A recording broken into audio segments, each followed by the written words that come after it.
Hello and welcome to What Are You Saying? #Ways, where we talk about topics in the news as it affects us all. I am Osaiwa Mesale, and today I'm joined by my amazing co-anchors. I have Elsie Godwin live with me in studio. Hi, Elsie. Hello. How you doing? I'm good. We're supposed to have Uti via Zoom, but I think we're having some trouble trying to get her. Yeah. But how are you doing? I'm amazing. What did you do today? Work. I wrote. I'm always happy when I write. If you want to check it out, it's on my blog. And what else? Yeah, work and writing. What did you write about today? What did I write about? Okay, so the story I took yesterday about cholera, it just got me thinking how we handled coronavirus, because the whole world is talking about coronavirus. And we have diseases. Remember the story you took about the NTD list, that we have 14 out of 20 prevalent in Nigeria. I mean, cholera is now an outbreak in various parts in different states, you know. So it's a big deal, and I'm not seeing that energy when a lot of people are also dying from this disease. Malaria has been there for the longest of time. Millions of people are dying from malaria, you know, and so it just got me thinking, like, if we really care about ourselves and we want to be better, I think this energy that we've put into coronavirus, compared to the statistics and the deaths, should also go into that area. But at the end, I was just telling people to just look at their personal hygiene, take care of themselves. We know we need clean water, and the government is still lagging in that area, but we just need to take care of ourselves as much as we can. So that's just a summary of the article. Yeah. It's actually interesting because, I mean, growing up, I was drinking water from the tap. I don't know how... I don't know how all of these things changed. And now, so I wasn't drinking water. Okay, so what we used to do growing up was we boil the water, then can them. But at least it was from the tap. I didn't... There was nothing like bottled water or sachet water. Yes, it was water from the tap. You could do a lot of things with your water, you know, because we had pipe-borne water. So I don't know. Even as kids, we know we're supposed to boil the water, but we find ourselves sometimes we drinking it until we are caught. Yes, now we drink it. You know, so I don't know how we degenerated to where we are now, but we've consistently degenerated. Well, I don't know if we have Uti now, but we'll just move on to the conversation. So today we're talking consistency in terms of our brand, and we have an amazing guest with us. But here's what we found as today's quote: consistency matters. You must learn that giving people a consistent, high-quality product is of importance, like building trust across your brand. This builds relational wealth. People want to know what they are about to step into and with whom. It's very important. That's from Nicole Dominic Lemarie. So a strong, consistent brand built up over time is the best guarantee of future earnings. So how powerful is your brand and how consistent are you? Buki, the kitchen muse, is here to talk to us on brand consistency. But first, we'll take a break to see what we found in the news.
Thanks for staying with us now. Calligraphy is art in a written form. Today, it is used in many designs, concepts for advertising and promoting, and it is easy to do because of the advanced technology that we have today.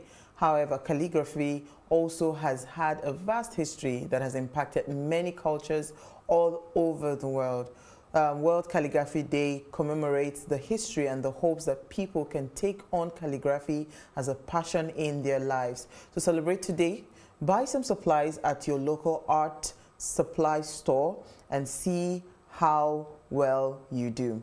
You can research into the different styles of the art there is and find the one that interests you the most, so you can try that one out and share this on your social media handle with the hashtag World Calligraphy Day, and also let everyone know that today is the day for this lovely celebration of art. I don't know, but I see my children doing the cursives, the whatever. I do not have the patience to do this, but I think people that actually do this art of calligraphy, they are actually, they have very highly creative minds, because, you know, and you have to be extremely patient. You're not, you can't do it in a rush, because there's a particular way you go with the handwriting. It's really beautiful when you see them writing it. I think there are people who, remember when we were talking about talent and you were saying what's your talent? I think there are people who are talented in these things, especially this calligraphy, and you probably see it in the way they write as well. There are people that will write and you'll be wondering, where did they print this thing from? I think they can really develop that skill if they want to, but it's also a skill that is sort of going off with the advent of digital and all that. Yeah, but it's beautiful, but I think, especially for poetry and creating cards. So this is where I'm going. Yeah. Like, I think it's still very relevant, because it will get to the point where you would actually crave to see a handwritten note from your loved one. That's for us, you will crave now. This Gen Z, they will crave to see which. No, but is it not what you know that exists that you crave you know to it's have? a circle. It will come back around. I'm telling you. Well, so do not, if you have it, don't feel like it's, you know, I mean, you can write it. So now even I think they can now do digitally, actually, instead of just doing it with your hands. So you can actually print it and hang it on the wall. Then you also, the people that do the, what they call them, is it a motif or something, the one they do on the walls as well. So those arts, I mean, I have one guy, his wall is white. But you see the beautiful write-ups, and it has messages. So, I mean, I think it's a fantastic, if you have that gift, you know. Have it and have it with something else, Abi. No, but I'm saying that you can build a brand on it. Yes, you are the one that will make it attractive for people. But it's not going to be just that. Well, it's possible, I guess. If you see this guy's wall, Elsie, you will fall in love with calligraphy. And the way she writes the messages on the cake is really it's in a creative way. And I think she uses all these measurements. So the good thing is that she studied engineering in school. And then everything about engineering that she knows, she's pouring it into cake designs. Her designs are amazing. So when she's writing, there are measurements to where the cups will start from, or where it ends. I'm like, wow. But it's just amazing. That's precision. Precision. I don't know if we have Uti yet, but I think we'll just move on. So what did you find for us in the news today? Okay, in the news, keeping up with Baba Ijesha case. Okay. I mean, we all know about the case right now because we've talked about it on this show over and over again. But the interesting part for me is that he's back to movie location, according to what he said in an interview he granted to a particular platform, right? I mean, he's facing alleged rape and child molestation scandal. He's facing a 6-count charge of sexual assault by penetration, indecent treatment of a child, and sexual assault. And also, the case was today adjourned until September 27 because the judges have gone on retreat to precede their long vacation, which starts next week. It was interesting for me to touch on this story, of course, to keep us up to date, and also just oppose it. I'm borrowing Isi's grammar now against what we talked about yesterday, the governor of New York that is resigning. It's just to show you how much of an opposite world we live in when it comes to what we do here and what happens over there. I mean, this is he was not even, what he's been accused of cannot be compared to what we have with this man in question in terms of video evidence, and even what the women have come out to say happened. Like you said, it's just improper approach and touch and all that. It's not like you have actually done the act. And he is been alleged to have done the act. We saw a video that could be translated to saying, you probably did this, right? But he's back to work. So it just, I mean, I just want us to think about it. What do we really want for ourselves as a people? That's interesting. Talking Yeah. about what we want for ourselves as a people, I think everybody wants this to happen. So, federal government, it says, is to lift the Twitter ban in a matter of days. That's according to our honorable minister, Lai Mohammed. That is after they said they did not ban it, but he says that they would lift the ban in a matter of days. So, when I was reading through the story, according to the minister, he said they had reached an agreement with Twitter in most areas of misunderstanding that they had. And if you recall, this Twitter ban was done on the 5th of June. Officially, the restrictions for telcos and all of that to stop the access, you know, was done officially. So the conditions, you know, that they gave Twitter, according to the Honorable Minister, is that they most of the conditions have been met. The only pending areas are Twitter setting up an office and also having staff of management cadre that will be in the country and serve as representatives. So in case there are any issues that needs to be discussed, then but according to the report, they said Twitter replied and said the earliest that they can do or establish an office in Nigeria would be in 2022. You know, so when Twitter opened, so when I saw this thing about them setting up an office in Nigeria, I was laughing. I said, but I thought you people said you people were not phased when they opened the office in So I don't think it's going to Ghana. be an office.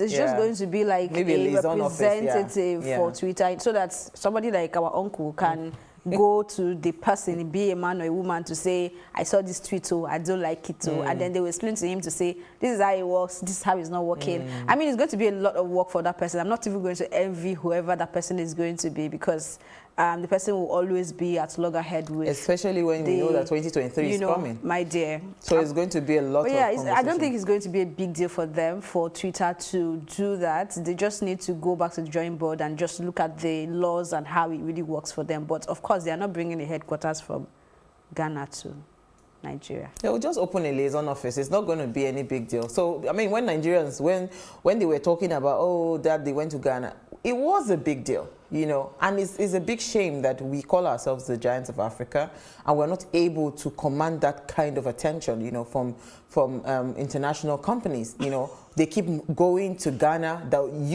you always say you are supposed to be, in quote, the big brother or more superior to Ghana. But look at what is happening. I mean, I've not recovered from Dubai telling Ghanaians that we are good big brothers. We allow our younger brothers to grow. Yeah. All right. So that's what we do. We're just nice people. All right. So we're not talking Nigerian brand. Please, we're talking about personal brands. Our own brand, Nigerian brand, has been consistent. Very consistent in the journey. Yeah. It's been very consistent. So we'll take a break now. When we return from the break, we're going to be discussing brand consistency. Stay with us. We'll be right back.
Welcome to The Breakfast. A breakfast where we unbundle top and big stories of the day. Is vaccine the only way out of this pandemic? No, definitely not. Many Ghanaians just want a peaceful election and they are hoping there will be no rigging. There is nothing bad in borrowing for infrastructure. The minister added that he was impressed. Please come and see yourself what we are doing with the money we have borrowed. It's very important. The way we brand ourselves is the way people will carry us. It's just the driver of the two vehicles that were completely born. This one was here screaming. What do you recommend the government do to support this sector? Direct intervention, that's what every government all over the world has done. We are not a parallel security structure. A multiple core is a complementary core. What I will not encourage Christians to do is to carry dagger and follow anybody. No. Join us on The Breakfast, 7 a.m., Monday to Friday. Businesses in Africa can be very challenging. In Nigeria, it is particularly intimidating, and successful builders have learned how to navigate a hostile environment to unlock opportunities. But one major challenge businesses face is how to filter through the noise and identify where their ideal customers exist. Get insight and practical steps from industry players and captains of industries. Hear success stories to help you make informed decisions as you scale your business in Nigeria. Watch Business Insights at this time on PlusTvAfrica.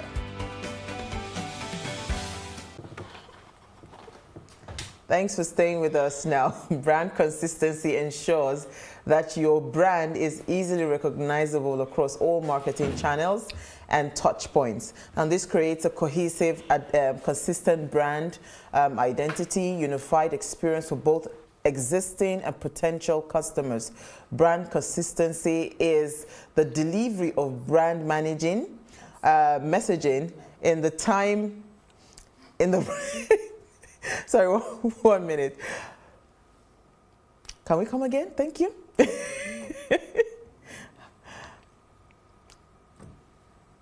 All right, sorry for that break in transmission. So brand consistency means your target audience is being exposed to core messaging, visual branding, and other brand elements repeatedly, which can help to solidify brand recognition. So when your content quality, quantity, or schedule isn't consistent, it can confuse your customers. So keeping with a regular strategy not only helps create a better customer experience, but it also helps build credibility, reputation, and brand trust. Consistency can also impact your bottom line. So how deliberate are you with your brand? Now, please let us hear what you have to say. Remember, you can join the conversation. Send us an SMS or WhatsApp to 081-803-84663. Okay, I think somebody was moving ahead of their time. Quickly, Elsie. You are in the social media space a lot, doing a lot of things online, you know. We like calling it digital media space. Okay, now. sorry. Yes. No vex. Thank you, dear. So, but tell me, how important is brand consistency? I mean, consistency is what's it called now? The most important ingredient in building a brand. So if you're not consistent, you're not even going to have a brand at all. So when you finally get to a point where you can tell yourself, yes, I have a brand, then you still have to continue the consistency. Then you now start discussing brand consistency. What do I do to ensure that I'm here or I'm moving from point A to point B? You don't just want to become that brand. You now want to become the brand, right? So it is very important. It's very important, but it's very tiring though. It's really tough work to do. That is the hard work.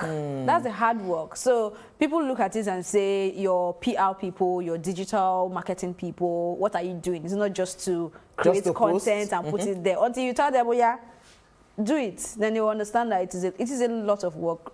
Content creation, I respect those who do it consistently on whatever platform, whether digitally, traditionally. Content creation is a big deal, and if you don't know it, please give them their flowers. Okay. Yes, please. We hand over. Give us our flowers.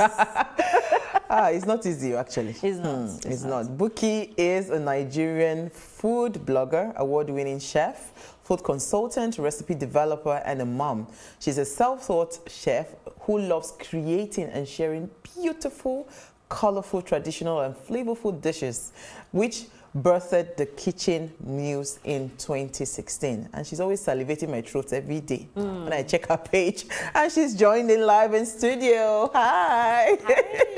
Thank you so much for honoring our invitation. Thank you. You know, so it's so important that, first of all, before we even talk about brand consistency, we are not bringing people that are like, aspire to perspire, all these brand experts and all of that. It was important for me to bring someone that practices the act. It's not just enough for you to have a head knowledge of what a brand should look like, but every single day there is so much consistency. I mean, I follow you very keenly on Instagram, and when I watch your page, I know that it takes a lot of work. I did something today because I'm trying to learn some level of video editing and all of that. I know how much work it took me to sit down to create a 26-second video. And you now see someone that consistently put out the work there. You know, how has that journey been for you? First, I'll say it's been fun. It's been fun because it's obviously something I like to do, and I'm sure that reflects. But it can be exhausting, like you mentioned earlier. It can be exhausting. It can be tiring.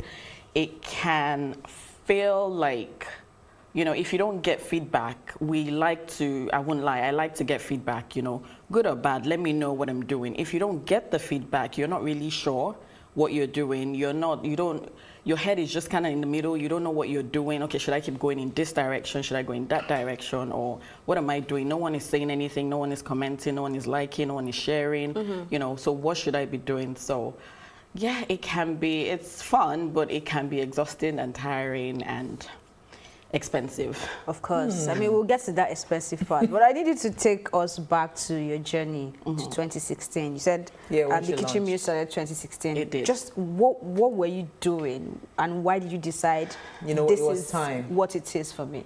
Okay, so before 2016, I was a caterer. I was doing corporate catering. And then I relocated. And so I didn't have my clients anymore. Where did you relocate from? From Abuja. Okay, to Lagos. Yes. So I moved to Lagos, and I didn't have my clients anymore. I was cooking, you know, already for my clients, which was fun and interesting for me. But this was a new place. This was a new terrain. I had to go out and find the customers, and it wasn't very easy. I mean, I had built that over the years in Abuja, and then coming to Lagos, I had to start from scratch, and I wasn't really feeling that. So while I was waiting to decide what I was going to do, I thought, okay, in the meantime, I'm going to share my recipes, because in the past, people would ask me, how do you make this? How do you make that? So I'm going to start a YouTube page, and I'm going to share my recipes. And, you know, that was the plan. That was all I had at that time. That was as far as I could think. So I started my YouTube page in 2016, in May, actually. And then I think it was in June or something, I created my Instagram page, and I started to post pictures. And it's been tough, because it's a lot of work. Creating content, creating video content is a lot of work. I'm my producer, I'm my director, I'm my editor, I'm everything. I do everything by myself, and that's so many different things I have to do. And that's just you are the chef too. And I'm the chef. And that's just for creating the content. Plus what I have to do outside of the kitchen muse, you know. So it was a lot, and it was difficult, but I wanted to do it, and I had to do it. I had to show up. That's how, you know, you get it going. You just have to show up with whatever you have. I didn't know anything about anything. I bought a camera that I didn't know how to use. But, you know, I would watch YouTube videos. This is what you do if you want to do this. This is what, if you go and watch my videos from 2016, you would have a good laugh. But, you know, I wanted to do it. It was something I wanted to do. So I had to learn. I learned how to record. I learned how to edit. I mean, it's still not perfect because I'm still learning. But, you know, you can tell what the difference is now. But, you know, I had to do all of that, which I still do today. Yeah, with creatives, you never stop learning. And you never stop learning. Every day there's something to learn, because you want to get, well, I want to get better at the things that I'm doing. So I'm always learning. I'm always, you know, checking for how to do this, how to do that. So yeah, it's been tough, but I've enjoyed it, and I'm still enjoying it, so I'm still here. Okay, so talking about enjoyment, right? Because people see successful people, and they think that, you know, is a breeze in the park. It's just something that, where did this person just come out from? Yeah. You know, what was important to you when you decided to create, you know, that Instagram page? Because I think I will subscribe to your YouTube now, because I didn't know you were even on YouTube. I only found you on Instagram, right? So what was important to you? What was that thing that you had at the back of your mind? You know, because if you do not have a direction, yes, right, you can't even find the clarity to produce that content and do all the things you've said and eventually post that content. Yes. What was at the back of your mind, and how important is that clarity when it comes to brand consistency? Okay, so what was at the back of my mind is staying true to myself. First of all, the recipes, because I post mostly recipes, I post hacks and other things, but I post mainly recipes. It was important for me to post the things that I eat. Those are the things that, you know, would come naturally to me. And for instance, egusi soup comes from all over Nigeria. But the way I cook mine is different from the way you would cook yours. So it was important for me to show, you know, how I do it. And, you know, in the comments, which is why the comment section is a very interesting place. People would say, oh, no, that's not how to make it, or that's not how I make it. And that's fine. However, this is how I make it, and I'm showing you how I do it, you know, which may be different. And plus, I'm coming from a particular place, and I would obviously know how to do things from there. You know, it's until I open up my mind to other things that I would learn that, okay, egusi is supposed to be, some people like it watery, some people like it really thick, some people like it with lumps in it. You know, there's different ways, and you would argue that, you know, this is how to make it and not this way. But then it was just important for me to just show what you know, where I'm from, and just stay true to, you know, the things that excite me also, you know. So I'm creating things that I eat, things that I enjoy, and hardly would you see something on my page that I don't eat. So I don't delve into other cultures to make their food. That's not to say that I don't eat it, but I don't know how to make it, and I'm trying to show, you know, what I do, how I make what I eat, what I consume. So that was really important for me to do. It's always at the back of my mind when I'm creating content. This is what I do. You know, this is specific to me, and I want people to know. So the excitement, I mean, you said you want people to see the excitement. When, from 2016 till now, when would you say the excitement started paying off? And how did that happen? I won't lie to you. After a few months, it started paying off. Okay. I got my first gig, my first major gig at the end of 2016. And so when I started, it was just for fun. You know, I was still trying to get clarity, and I started it. However, a few months later, a brand came to me and said, we want you to do this. And, you know, what would you charge? And what would I charge? I would have done it for free. You know, it's a big brand. It's a global brand. I would have done it for free. But, I mean, since you want to pay me, you know, and at that time, there weren't a lot of people doing this. So there was really nobody for me to go to and say, okay, someone came to me, you know, so what is a good price? I didn't know. So I was probably underpaid for that job. But I was paid for it. And what was important for me was, you know, this doesn't just have to be a hobby. You know, someone is actually looking at you and wants to pay you for what you do. And that was just in my mind, like, oh my God, this is mind-blowing. You mean someone wants to give me money for this? Even though I may have been underpaid, it was still good money, and I just could not believe it. You mean I'm going to share content and someone is going to pay me, and somebody even actually wants me to create content for them? Like, it's possible? I thought that was mind-blowing, and it was the thing that, you know, got me thinking, okay, this doesn't have to stay a hobby. This can actually be a full-time job.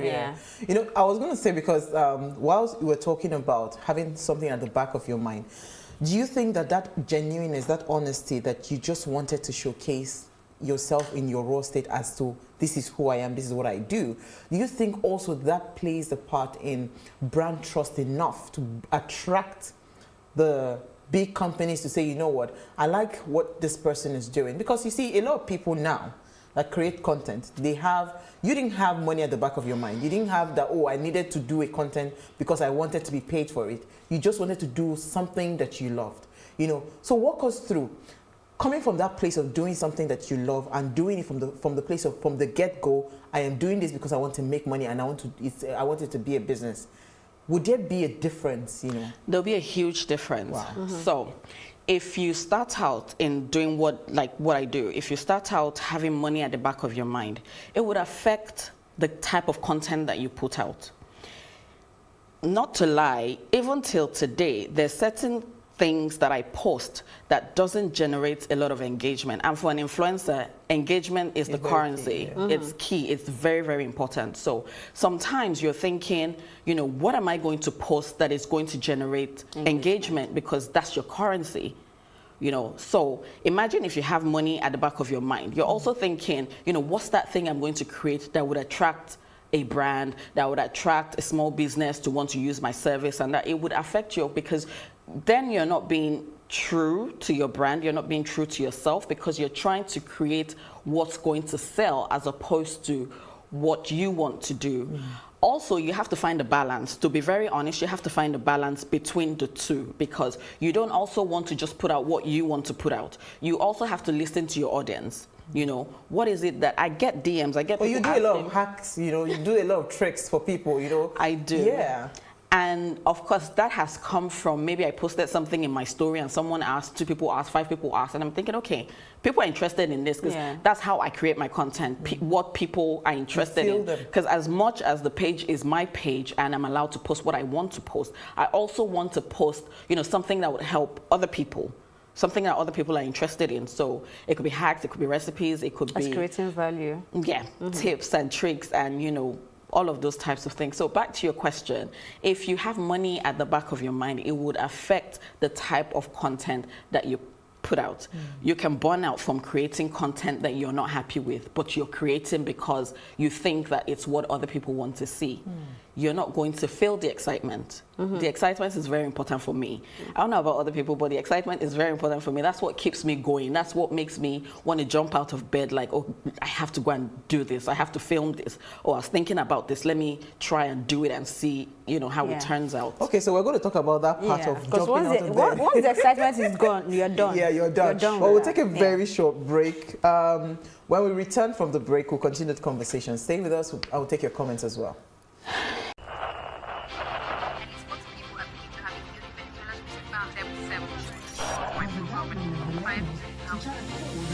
Politics has helped shape the decision of the polity, from conspiracy theories to good old-fashioned comic politics. These are the result of tomorrow's election. Okay, you have it already, have you? I am not hungry. If I need appointment, all I need to do is to start praising government. Plus, politics will fill the polls of the country, from friends to frenemies, even strange bedfellows to clones and stooges. We go beyond the rhetorics and the drama to analyze the story behind the story. Let anybody come and say. The moment we stop having charlatans occupy political offices, we will curtail hate speech. Plus Politics, not just another political show. It's about putting you, the citizens, in the know.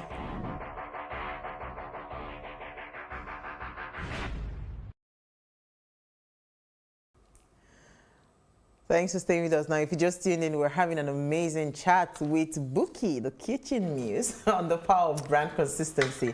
Now, please let us hear what you have to say. Remember, you can join the conversation. Send us an SMS or WhatsApp to 081-803-84663. So I was even tempted to say, you know what, there's no need to even be calling you Buki. Everybody knows the kitchen muse, the kitchen muse. And you know? Just to add to that kitchen muse, she's been my muse at points to make a sauce that I tagged her when I did it. So yes, the muse is working. The muse is working. Yeah. You know, so you talked about jumping out of bed. You know, walk us through that process. You know, how do you do your content? Is it every day, or how do you, you know, because I mean, when we spoke to, what's it called, Femi Kuti, he says he does 8 hours of saxophone training every single day. I mean, he does not miss his rehearsal time where he practices on his own. I mean, so you hear great people do those kinds of things where they dedicate a specific number of hours per day. So what's your routine like, you know, churning out this content every day?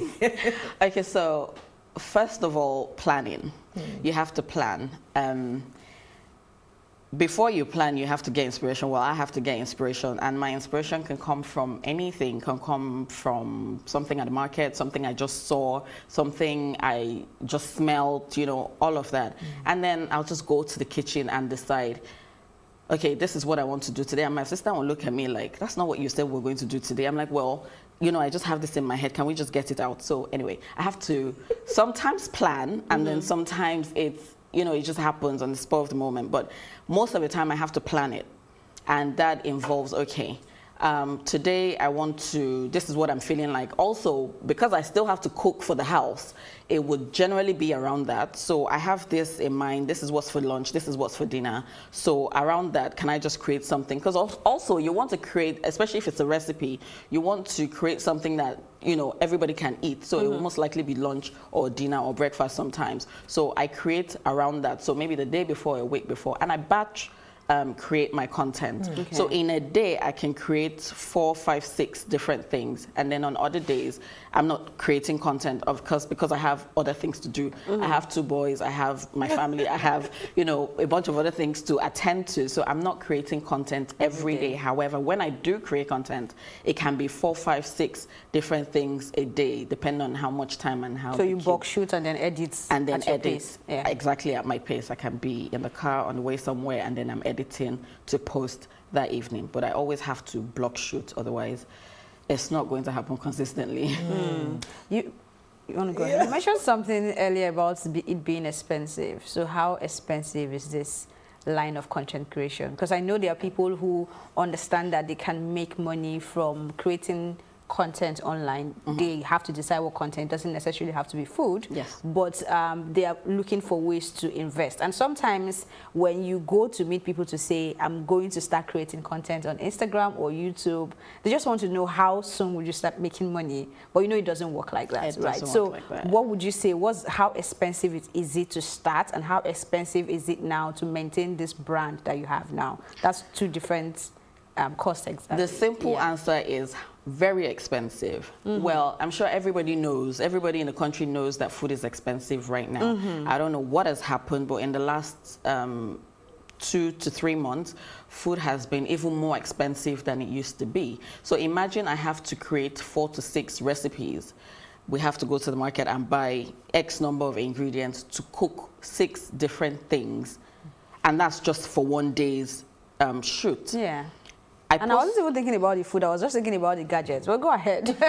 Well, when it comes to gadgets, when I started in 2016, which I still do, I still have my cameras. However, I'm not able to create as quickly as I would want to with my camera because, you know, that takes time to set up and everything, as opposed to, you know, having my phone. With my phone, I just, you know, I can even just create any type of content that I think will resonate with my followers. Just do that, you know, quickly. Edit it quickly, and then it's on Instagram for people to consume. So it's how expensive you want it to be, because what you really need is a good camera, and that could be on your phone. So if you get a good camera phone, you can start from there, and your content doesn't have to be perfect in the beginning. It would take a while to be perfect, so just start with what you have. Is what everybody says, but it's the truth. Start with what you have, whatever phone it is that you have. If it has a camera, just wipe your lens and take a picture or do a video, and people will consume it. And for Instagram, sometimes the caption helps. So when you don't have a fantastic video or fantastic content, just put something in the caption that would, you know, help you carry your image or your video, you know, along, and people will respond. So yeah, it's as expensive as you want it to be. That's just talking about the equipment. You need your phone, you need the apps, or you need several apps to edit with, to put your videos. So maybe not just editing. There's so many apps, you know, on our mobiles now that you can use to edit, to lay your pictures out together, to filters, presets, depending on what app you're editing in. There's so many things in app. Not in app, but so many apps that you can pay for that would do different things for you. There are even apps that help you post on your stories. There are apps that helps you schedule your content. There's so many things that you can pay for. So it's just as expensive as you want it to be. Yeah, so I'm just looking at you now. Please, what did you study in school again? Because now I can see a camera woman, an editor, a digital, what's it called? You have everything all in one. How important is that, though? That you have to own this, own all those skills in your bag. Like, I need to be this, I need to be that. For delivery of your content, how important is that? For me, it's very important, because otherwise you're spending money. You can outsource it. If you have the money, you can get a producer, you can get a director, you can get an editor, you can get someone to even do your posts for you, someone to do your captions for you. Like I said, it can be as expensive as you want it to be. But I'm not going to put all that money all my money into that. So it was important. Plus, it's an added skill for me. Even if I wasn't creating content for Instagram with the kitchen meals like I am now, I could, still learn it and be doing something else with it. So it's, for me, acquiring skills is very important. There's so many courses, so many things that I've paid for to learn that I'm not currently using, but I feel like I'll still use it at some point in my life. It's really important for me to just learn all these different things, and it helps me save money. So I spend that little money at first to acquire the knowledge, and then I can save money because I don't have to pay someone to edit my videos for me. So talking about money now, right? So someone is out there trying to start something. Maybe they've been able to get a good phone and they want to start doing some content on this thing. How would you advise them in terms of, how they can make money? Because it's also important that it's lucrative. It's not something that you do because for you now, I'm sure brands come to you to say, please help us market this and all of that. You'll be able to charge them. But, where would be a good place for someone that is just starting? Well, so if you're just starting, you have to just zero your mind, as they say. Just zero, because you have to sort of build your portfolio. For me as a brand to come and pay you money to do something, it's because I've seen you do it, time and time again. I know how good you are at it. I know that what I need you to do, you'll be able to execute. So it's important for you first to zero your mind about making that money and just sort of build your portfolio, put your content out there. People are watching, even though we act like we're not. We're looking and we're watching people, and we're seeing, different things that people are putting out. So are the brands. They're constantly looking, and there's been people that several brands have used time and time again that they don't want to use anymore. They need a new face. So they will go to other people, which could be people that are just starting. So you need to put your content out. Make sure it's good content, quality content, and then people are looking, so they're going to see it, and then it will, pick their interest. But it's just something clean about your content. Thank you. Because I see a lot of food pages. I mean, how do you do it? Is that you have lights or what? Because I'm now looking forward to coming to your kitchen one of the days where you would shoot. Because there's something clean about your content, and these things you just learned them on your own. So you're telling me that it's possible for someone out there that they can just, if they put some level of attention to detail, they can get there. Everybody can do it. Wow. It has to start from you wanting to do it, because it can get difficult. I've spent hours taking courses online.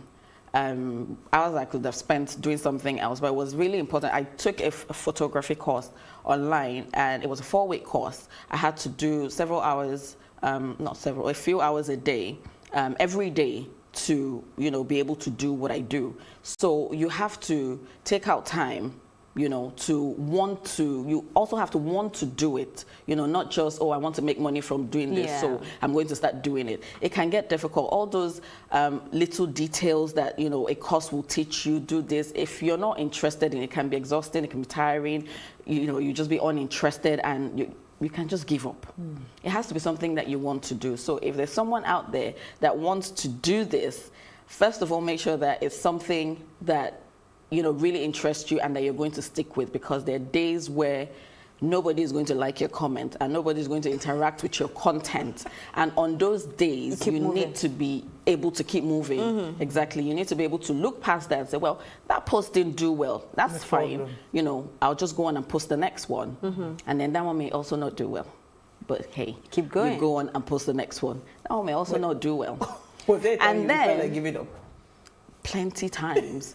Plenty times I felt like giving up, because if it's not this, it's that. If it's not the price of food, it's internet service, you can't post. Your internet provider the service is just not good, you can't post, you've not been able to post all day. Meanwhile, your followers are you okay? They send you messages, they send me messages when I haven't posted. Are you okay? Is everything okay? You haven't posted this morning. That's to do with consistency, right? Because they're expecting to see something from you that they're not seeing. So they'll ask, but yeah. So let's talk about cooking, because that's an interesting art. I also want to get into it as a life skill. But first, I was watching this reality TV show, Big Brother, and one of the new contestants said something. She said she's a food blogger. Okay. But she doesn't love to cook. So is it possible to be a food blogger and I mean, you do it even in the video, not just writing now, like a video content, and you do not love cooking? How does that work?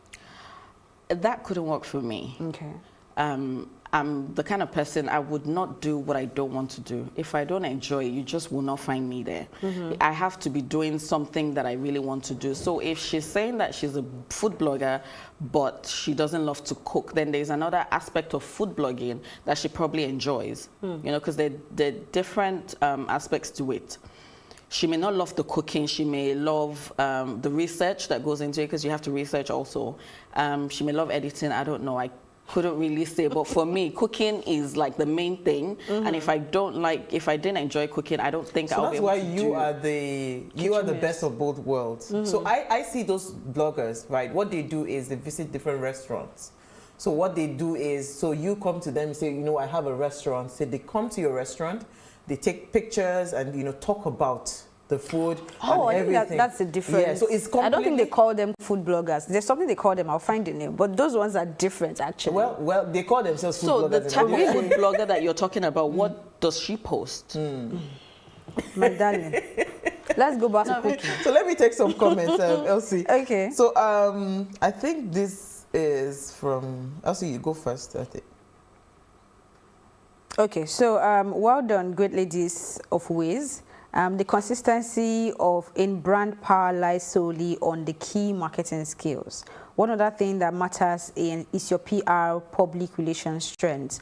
Good topic tonight, as always. Bobby Kennedy from Jalingo, Taraba State. Thank you. And thank you, Bobby. He still goes on to say, well done, Buki, the kitchen guru. I'm picking up some few stuff from your rich explanation. That's food business. It's a perfect concept you got. He says gracias. I actually have a question from what Bobby is saying. Now he's talking about public relations strength, and reminded me of what we talked about yesterday. Now, in doing what you do, I mean, you are doing well with the content you're putting out there. Thank you. You're doing well. You're doing well. So, do you think have you ever got to a point where you think it is necessary for you to go out of your way to sort of network in terms of going to events, maybe to meet the kind of brands that want to associate with you? Of course, I'm not going to call it social climbing. It's social climbing we talked about yesterday. Networking with people around the industry that you should attract and the industry you work in. You know, have you ever done that? Yes, I have, on invitation though. People will invite you to different things. It could be a restaurant opening, and sometimes you accept it because, you know, you want to go out there and see what's happening out there. You can't exist in your own bubble. You want to go and see what's happening out there. So this restaurant just opened. What's going on? And, you know, who else is here? What kind of, you know, what other people, what other kinds of people are here? You know, who am I going to meet here? You know, from going out and interacting like this, you get to meet other people. I met you at an event. Yes, you did. A few years ago, and that wasn't planned. That was just me accepting an invite to an event, and I went, and then I met her. And then I met several other people from there that we've stayed in touch and, you know, kept a friendship till now, and we've kind of done things together over the years. And it's important to, you know, go out and just see what's happening and get... Well, now you've met me too. So I was going to say to you that how is staying focused, you know, because you are a food blogger, you're not just a food blogger, you also can cater. So how come you've been able to streamline what you do? Because, you know, people that can cook, they can do plenty things, you know. They call it, I can do this, I can do one day, I can do all of that. Multitasking. So how have you been able to just say, well, you know what, this is where I want to stick to and just stay there, as opposed to getting distracted? Yeah, maybe she should let us know what her niche is as well. Yeah. Well, so I'm a food blogger and I'm also a food influencer. I used to cater, but I don't cater anymore, and I don't want to cater anymore. Okay. So that kind of helps. Is there a reason? It's just stressful. It's a lot of stress that I don't want to. I mean, it's interesting, but also you have to be the kind of person that can stick to that. I can't. If I was still catering, maybe I would have given up, but I mean, I don't know. But yeah, it's really stressful, and I'm not cut out for that type of stress. I would take another type of stress over the stress of catering, you know, so yeah, I'll pick my battles. So yeah, I know that I don't want to cater anymore. So no matter what you say to me, no matter what you're asking, I'm just not going to do it. I'm not interested in it, and I just have to always do what I'm interested in. So I know I'm not going to cater. Other things, it just depends. For now, I'm just blogging about food, I'm influencing for brands, and that's kind of what, interests me at the moment, so that's what I'm sticking to. I don't know what's going to happen tomorrow. Maybe something else will open up. So if I call you now to the State House to say, you know what, Buki, you're coming to present. She's not interested. What's your problem? You're just catering to 20 people. Those kind of private So people say that, can you just do something for me for 10 people? I don't want to. Oh. She doesn't want to. Because that's where I like to have those kinds of conversations, because it takes a lot of guts for you to turn down some kind of money. Because you're already clear as to where you want to play. But we see a lot of people jumping left, right, as at the end of the day, you're burnt out. You don't know where you belong anymore. Do you know? With you, it's very clear. When I see your page, I know what this person is about. But that confusion, so how do you help people out there, to say what?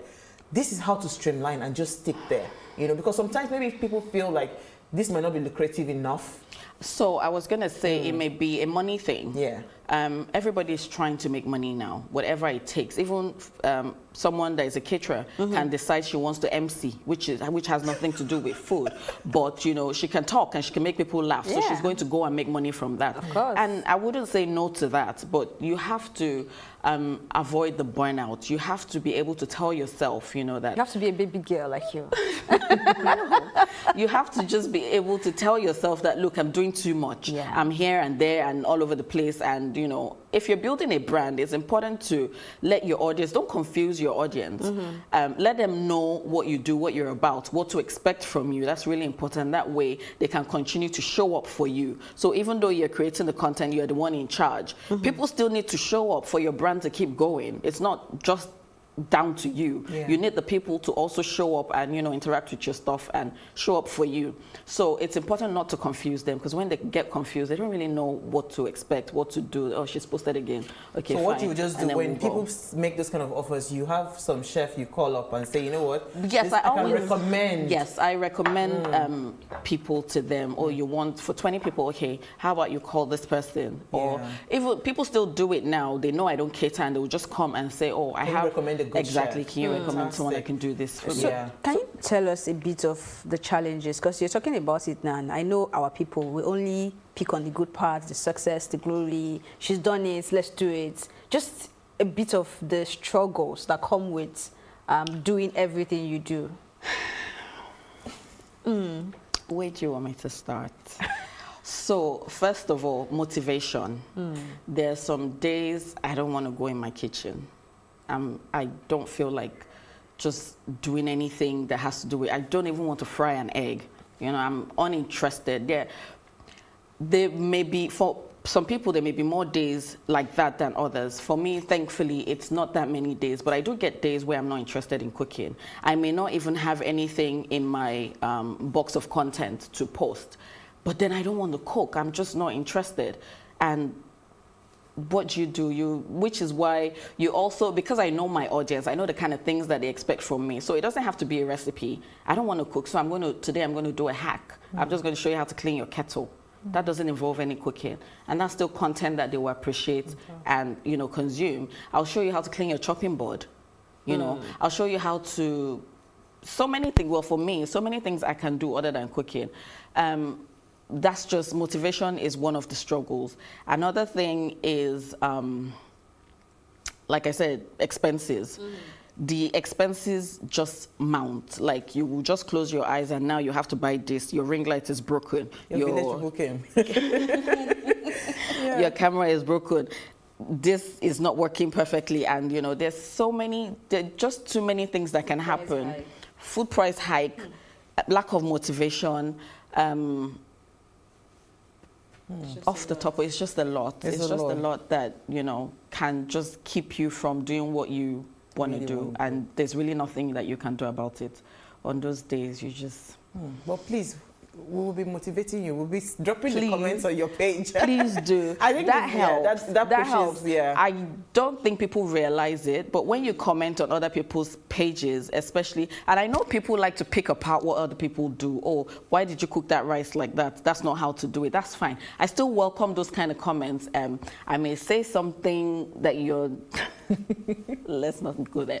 But yeah, the comments are really important. It lets the person know that, okay, they're doing okay, they're not doing okay, or at least I'm here, you know, I'm watching. If you think that there's nobody, because it can feel like you're on your own.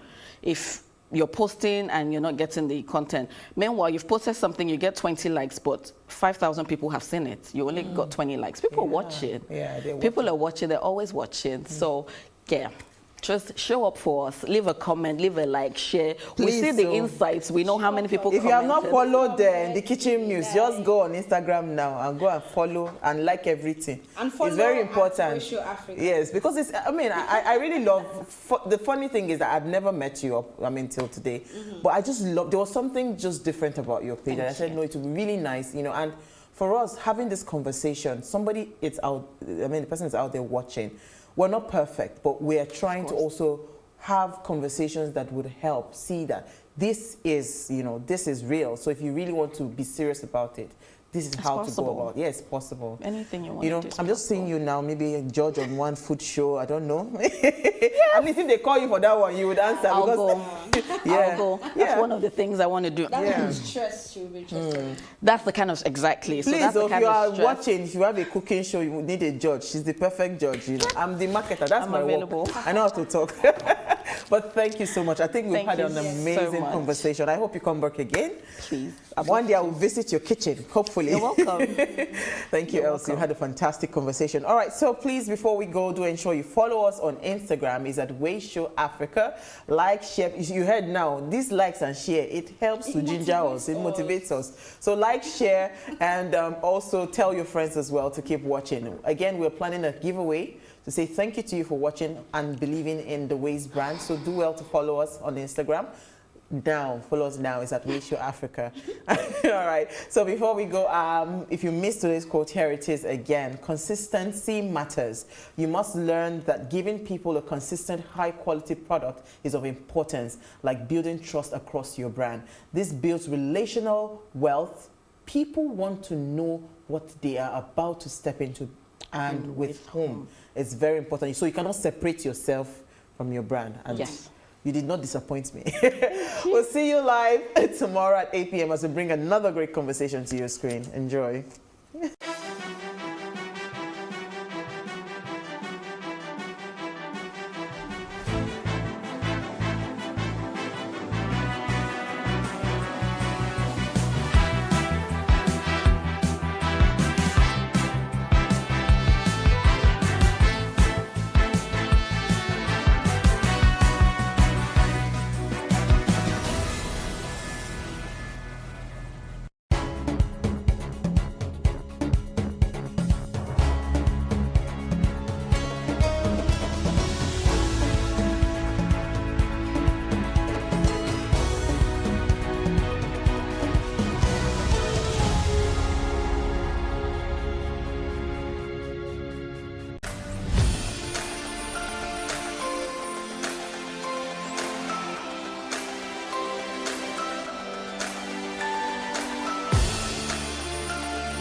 Yes, it's another edition of TW Conversations. We're not in the lounge today, we're at the restaurant, as you can see.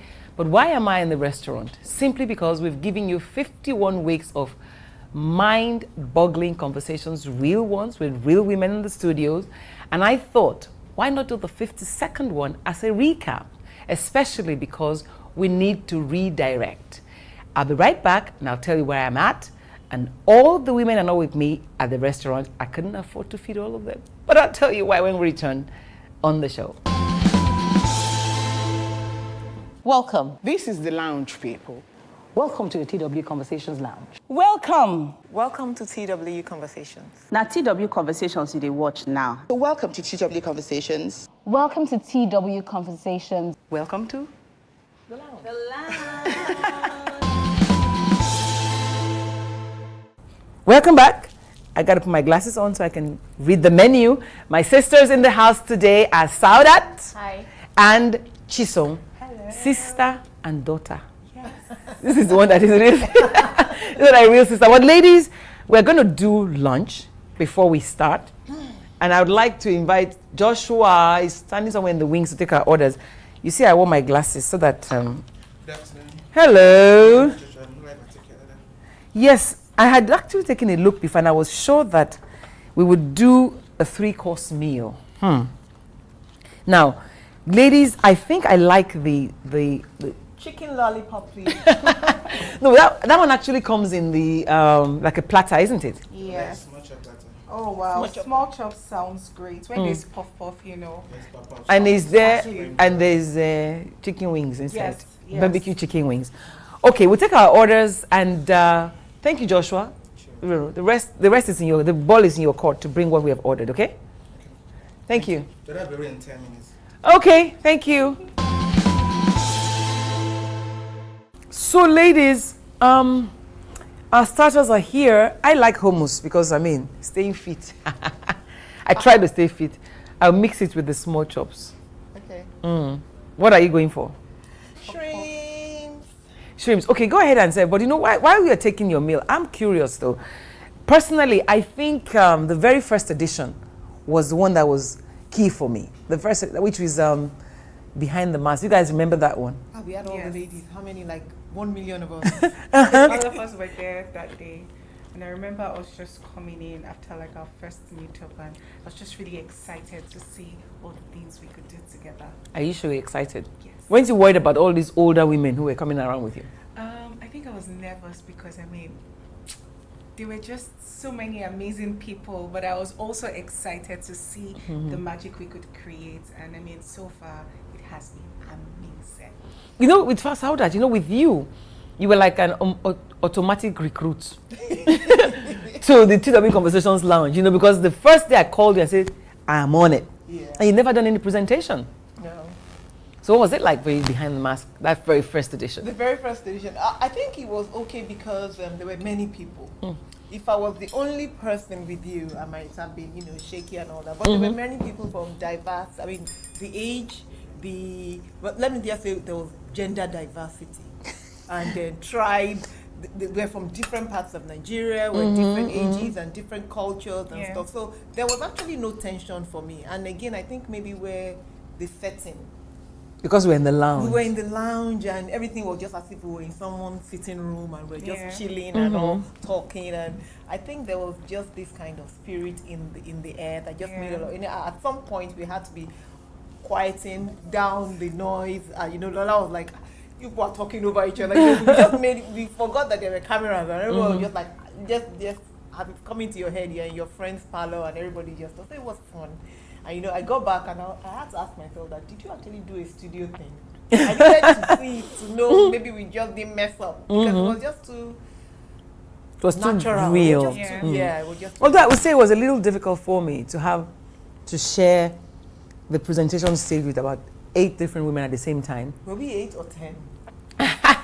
What we tried to do was to ensure that we had diversity in religion, in place of origin, in work, and in age. And I think we did achieve that. So for me, when we decided to speak about Behind the Mask the first time, I was really praying that women will really speak up. And I was very, very happy that it happened that way. I think because you guys were all comfortable with each other, right? Yes. Okay. You haven't eaten anything, so let's eat something. Are you sure? Let's eat something. You know, at this rate, you know, but you know, besides that, it's how far you guys have come since that first edition. We've done the first season. Behind the Mask was it for me because it was an unveiling. For you, what was it?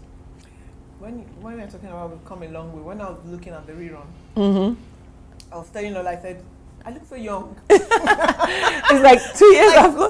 It's just a year and a half. It just feels as if it's like 20 or something. I'm like, oh my God, I look so young. You know, I don't know why I feel like that. I feel old, but I just feel like it was years ago. Because I feel like I've been doing this for a while. You know, we've come a long way. You know, and because people's opinion, that's why networking is good. That's why mentorship is good. Because you actually you listen to people. You know, you justify what you do because of your own experiences.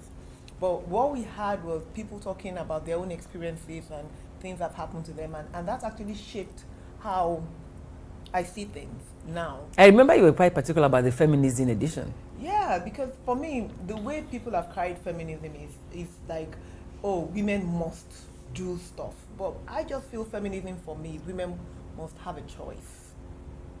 It is about choice. It's about a voice. So if a woman chooses not to be a pilot, and if a woman chooses not to do tech, it's okay. Don't.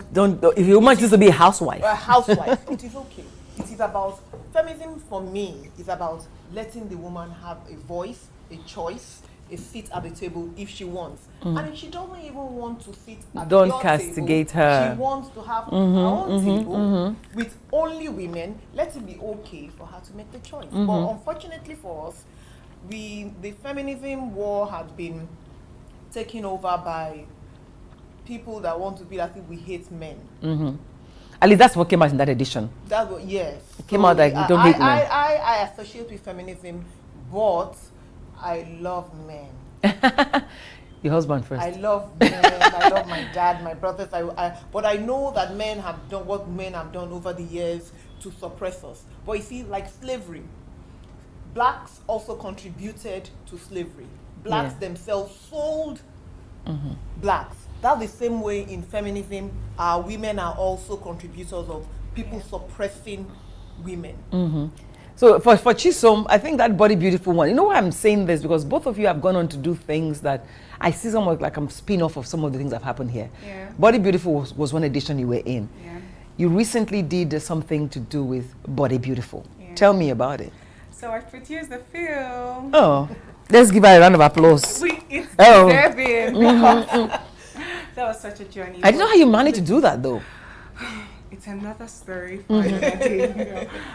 But I mean, flashing back to when we started from Behind the Mask and where I'm currently at right now, I'm just thinking about the progress, you know, the progress between then and now. 2 years ago, I wouldn't have been able to be the person that I am now and do the film that I just did. You know, I remember in the beginning, I was stammering a lot because I was so nervous. I was so nervous. And I didn't notice. Every time I watch the clip, I'm like, oh, look at you. And now I'm looking at this new episodes and I'm like, yes, we can see. We found our way through. We found our way through. And all of that. And that has led me to being more comfortable in every other angle. I think it sort of relates to even Body Beautiful as a whole. So the film that I did was representing the girl child, especially in terms of period poverty, having no access to hygiene, sanitary materials. Beyond pads, I mean, deodorants, hygiene things like you know, toiletries that are basic for every single one of us. You know, the level at which I've gotten to now makes me comfortable enough to want to share, to help other people learn to be comfortable in their skin. You know, regardless of wherever they are.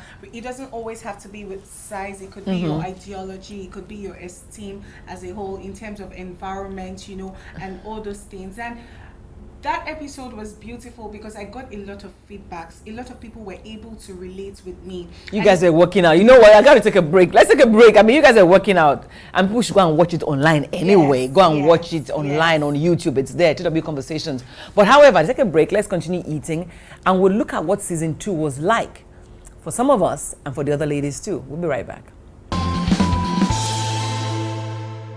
And so anyway, the truth is, eating and talking is difficult for me. I don't want the whole world to see how my mouth is moving when I'm eating.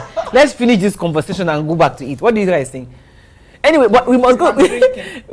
We must go to season 2. But as I go to season 2, I remember that at the beginning, all of us used to be together on the set. Ifoma, Fumi, Anne, Dion, Omoye, yourself, and it kind of looked like people came back and said, you guys are like cacophony, all those men talking. So by second season, we decided to like trim it down around topics. And so we started to have ourselves rotate. What was that like though? Like 5 people. Yes, 5 people in one season. 5 people in one season. And then having somebody, I mean, having you have a go at presentation. Wow, that was like, I had to ask Lola, like, please remind me of my lines. That was like, just say, you're okay. I'm like, oh my God, I'm going to make a mistake. And you know, throughout, I did not actually have a second take. Exactly. I mean, and then Chisom, I mean, at the beginning, in fact, I remember Chisom sometimes, like, the younger ones on the set, throwing their shoes away or walking casually. You also threw your shoes. No, they had learned from them. Yes, we sure had the way. I had learned from them. Anne always removed her shoes, like, she. Okay. I was just very excited to be comfy and just, you know, relax and listen, just soaking from so much knowledge. You know. So even when we're talking about very deep issues like depression for me, I think it was Dion that opened one of those editions and gave her example and things she'd been through. It was personal. It was a personal thing, you know, and I'm not sure how people, I mean, how because today depression is an in thing, it's a big thing. Yeah, and really, you know, we had Dr. Muna on set, and Dr. Muna has done a lot in how people now see depression. She talks about it a lot, and she also talks about mental health a lot. And on that show, you know, we're talking about it, and everything she has done after that show as well is about how people should accept this. But again, you know, she changed that thing for all that. A lot of people use depression, but it's actually not depression. It's sadness. Yeah. So we did. Us are really, really sad. Then we just go like, I'm depressed. I'm really depressed. But she made us understand that no, you cannot be depressed until you have been persistently clinically diagnosed to be depressed. You have persistent sadness. You have some symptoms of not being active on being able to do something. Maybe you are forgetful about something. You can't remember stuff. You know, she tried to explain it, but you cannot diagnose yourself and say I'm depressed. Okay, but that brings me to the millennials. These millennials, I mean, because there have been a lot of young people who are killing themselves. They are depressed and they are diagnosing their depression on social media. They're suicidal. I think we're going through a lot. There's just so much pressure, you know. From who? From ourselves. Exactly. There's peer pressure from ourselves, you know. I think that came out in that edition that you guys did. Yes, we also spoke about it, and that was one of my favorite topics as well. We have peer pressure going on. We have peer pressure from, you know, older people as well. Really? Yes. How does that work? How does that work? I mean, expectations. So that's not peer pressure. That is, we are like now. When am I getting a show for your wedding? when it's consistent, you know, then it becomes. It's pressure. You're not allowing me to breathe. I don't get these young people, though. No, who is pressuring you? I don't get these young people. And we survive. In your own time, you didn't have Instagram and True. Now you're talking social media. Now you're being bullied not only by us here that I say where there should be, by each other, by social media pages. You're seeing like your mates abroad in another place that you don't even know, total strangers. Yeah. Saying, I'm getting married, or they're kneeling down with drink. That can even be fake. So are you saying younger people are even under more pressure today? Yes, I think we're under more pressure. How do you navigate that space? Personally, I have the saying that nobody can put pressure on me without my permission. So I refuse to be pressured regardless of whatever it is. Not saying that there are no moments where, you know, I feel the need or I feel the pressure. I just take it as a form of inspiration, whether or not to want to do that things. Because some of the things that, you know, I feel we're very pressured about is quite unnecessary for me. Like like being so high fashioned, and I mean, it's Instagram is always like all the pictures they there. They want to buy Jeep at 28. They want to build their house at 30. Who does that? I remember when Yahoo boys do. Yahoo boys do. The VP said that he bought his first car. He built his house at 50. Well, what's wrong with you people? Pressure is good sometimes, you know. It keeps you focused. It keeps you on the track. One thing about me is that I try to focus my energy on the right things. People. So, yeah, on the right people, on the right reasons. No, I mean people. I want to eat my puff puff. So I'm going to take a break. Because my own beef right now is that even with all the talk we're doing on Conversation Land, we can clearly say that we've all benefited. Yes. But our women didn't benefit from governance. So even after the last election, we are even fewer in the house. Absolutely. Very painful. We have to find out why. Why? Where to lay the blame? Is it us? Did we push ourselves, or did the men push us out? We'll watch clips from that thing again to see maybe we said some things wrong. But we'll be back. Let's take a break, okay? Puff puff time. Okay, what I hear being saying is that women must organize, but whatever it is we're doing, we're not part of any political party. No, we need to educate women more about what they need to do. Yeah, what the million woman. Not educate men. No, women. And men. No, Women. So what we form a critical mass. Thank you. What we are doing, like I talked to you about the research I did this morning, and first of all, we have to have a benchmark of what we are asking for, and one of it is the national gender policy in Nigeria already said 35% for women. So, and I've researched it, and I get to realize that what you need to form a critical mass to make any effect, any impact on any policy is 30%. So we've already got national policy has given you, the gender policy has given you 35%. So let's say we're even... However, it's being used now by men in tokenism. Yeah, but how you, how you can get that? I stand up because my time is up. I think we should continue our conversations. We've done season 1, we've done season 2, and we're feeling our tummies in the process, and that's good. Sorry, the rest of you that didn't make it, and those of you watching at home. But season 3, by that time, it looked like we had all become comfortable with each other. Yes. When I was comfortable. Yeah, I mean, when we call for recordings, everybody is on time. We knew our schedules, and you just, I mean, I remember one edition we did that you didn't do part 2, you did part 1 because you had an event to attend, and then off you went, you know. And people are like, how come Sauda started this conversation and didn't end? No, but anyway, seriously, I mean, it was fun. It's a process, it's a journey. We're getting better, but the edition on age touched me till today. You say you look older in less than 1 year. Less than 1 year. Wait until you are 55, 56. I'm 56 now, and age still remains an issue. You know, embracing all the cellulite and all of that. So for me, that was quite a personal one. But I realized that it's the mind that matters more than anything else. You say what was important for you in season 3. I really enjoyed the modern monster-in-law. I loved Fumi's point of view about everything, you know, how her own mother-in-law treated all of them. You know, it was just a learning process. And then also Auntie Fuma's perspective on tolerance, you know, and learning how to cohabit with, you know, other people, especially people from like different backgrounds and tribes. You know, it was just an interesting. So you sat to watch that one? Yes, I did. Which one did you watch? You know, I remember watching the feminism one with my daughter. That was season 1. No? The whole of season 1, we'll sit down and watch, and they will criticize. Which one do you remember watching or watching with family and friends?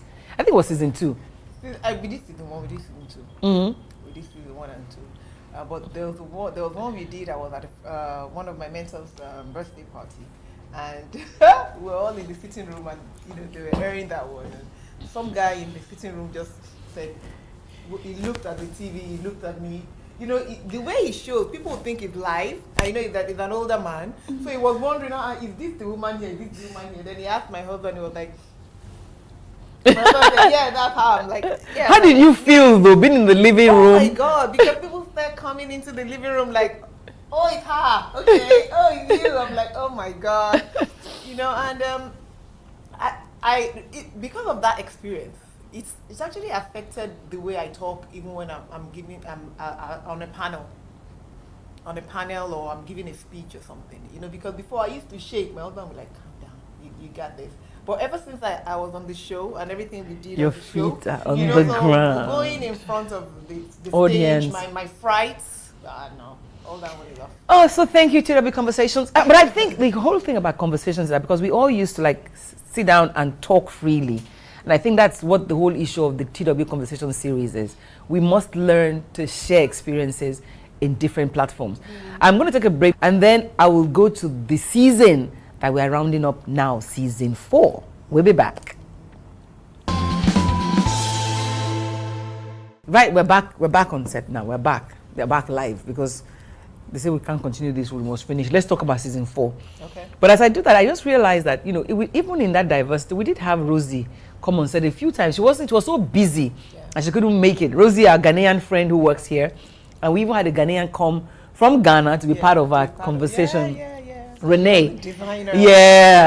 Renee, and it was good. I mean, we had your friend that came from Tanzania. Where did she come from again? She came from Canada, but she's Tanzanian. She's Tanzanian. Oh, and she talked about sex and being single and waiting. That was season 4. What was interesting? Why weren't you there? You proved. No, but I mean, okay, you remember the edition that Sada had this short skirt that had her legs all out. So hard. Peng, you know. Peng is. Anyway, tell me about that singlehood thing. It was an interesting one, talking about, you know, dating. Have things changed since? Well, I think so. Oh, for you? Oh, girl. Okay. I really like somebody. And he likes you too. So did all those tips about dating and being single, did it come in useful? Well, yes. You know, on the show, I learned you can go on as many dates as you want, and then you can also be seeing someone. Unlike our generation, where we assume that dating is just seeing someone and then you're cheating, you're having like as many people as possible. So right now, you know, I'm just enjoying the flow, going with meeting people. So dating is just, because you guys make dating seem so serious, right? Dating is just a friend who's a guy, isn't it? Yes. So instead of saying this is my one guy, you are decided to say, okay, I date different people, and then I connect with one and I cut other people out. Yes. Is that what you're doing? Yes. You're sure? Yeah. Well, no, I haven't said cutting people out because we haven't gotten to that stage, but you know what? You're getting there. So another thing that we did talk about in season 3, and which also still quite close, is this whole growing old thing. There was a video I saw, and I just kept on wondering. Now you can do anything. There's Botox. There is anything that will remove whatever. And I was scared to do those things, but I'm not sure I like the frown lines. I'm not sure I like the cellulite. But is it wrong to want to be young eternally? Well, it isn't. But you see, the thing is, like in the house, my daughter will be like, I have. Which of your daughters? I have a 15 and I have a 12. And you know, they'll be like, oh mom, look at this spot. Oh mom, look at that spot. And you know, I say my spot is beauty spot. So now any spot on your skin. Now they are looking for spot. Oh, look at me, I have a spot here too. You know, but because I don't want him to feel as if because anything is bad, you know, your frown is bad or this is bad. You know, I have stretch marks on my tummy, and my daughter noticed a bit of stretch mark at one pass, and I said, that is, you're growing tall. But look at this stretch mark. That is the mark that shows that I had you. Okay, so you're saying, so what you're saying is that you're educating your children differently. Yes. So they won't get to the point where they worry about these frown lines. Yes. They are there, but they're a badge of honor. They're a badge of honor. Are you afraid to get old? Because you were just 20 when we started. Now you're 22. Yeah. Do you feel like you're old now? Well, yes, intellectually. I like that. Intellectually, I've like many more. Exactly. Okay, it's been fun. It's been a fun 51, then this 52 editions. We've talked about as much as we've been comfortable with each other, but you know, conversation. Not 51 years. 51 editions. 51 editions. So we have done 51. This is 52. And last week's edition was on tradition. And I'm hoping that in some ways we've been able to convince people that the most important tradition to have is the one that's open to change. True or false? And change has to start from us also being free to talk about everything that we feel and not judge people. And fortunately, the conversation is going to continue online, and we'll keep you posted on this channel. We'll see you again. Yes. Thank you. You young ones know what to say. Yes. Follow us on Instagram at TW Conversations and keep the conversation going. I'll say thank you to all my sisters who've been in the house, those who are not here, and those who we miss you. We miss you. You miss me. But we'll see you again. Bye for now. Bye.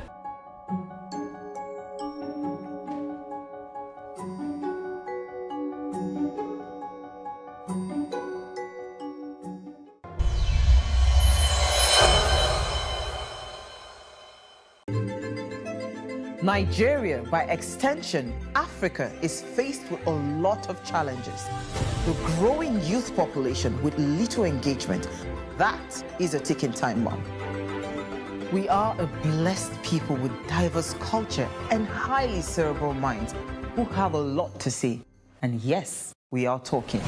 It is important we drive the right conversation that informs, inspires, influences thoughts and action. If we say there's beauty in our diversity, then let us embrace our diverse culture. We must continue to courageously be the voice of transformation as we are the hope for the future. Yesterday's conversations shape today. What are you saying to shape your tomorrow? We know you have a lot to say, and we are here to hear you. There has to be a decision point. The way your baby's presenting, we have to rush you in. And my partner at the time was like, "You going to cut her? Are you going to cut her? Is it going to leave a scar?" And I said, am I a belly dancer? What is the problem here? No, I'm vulnerable about the future of the children, the future of mine and the future of the generation of my children. I want to have nude pictures taken. Of you? Yes, Yeah, but we without had that showing my private parts. I want to put it in my front room. And they said, you can't do that. People will be embarrassed when they came into your house. I said, well, it's my body and it's my front room. All the things that we do, what is the purpose of it? I just realized that I was more trusting before I was 6. So many women, they just feel like I have to cook for my husband, I have to breastfeed my children, I have to pick them from school. Because society expects Then you them go to. home and you cry and you stop your career, you can't do anything, then you blame everybody. You took that choice.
Businesses in Africa can be very challenging.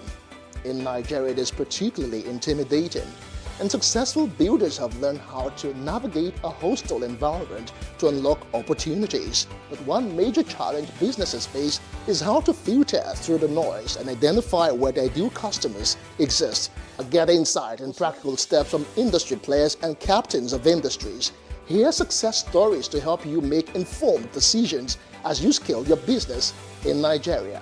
Watch Business Insights at this time on PlusTvAfrica.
On Plus TV News now, Shell Petroleum agrees to pay Ogoni people 45.9 billion naira compensation.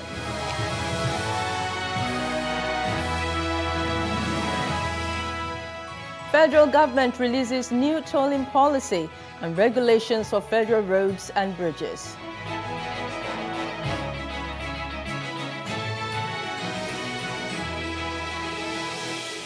And wildfires leave 65 people dead in northern Algeria.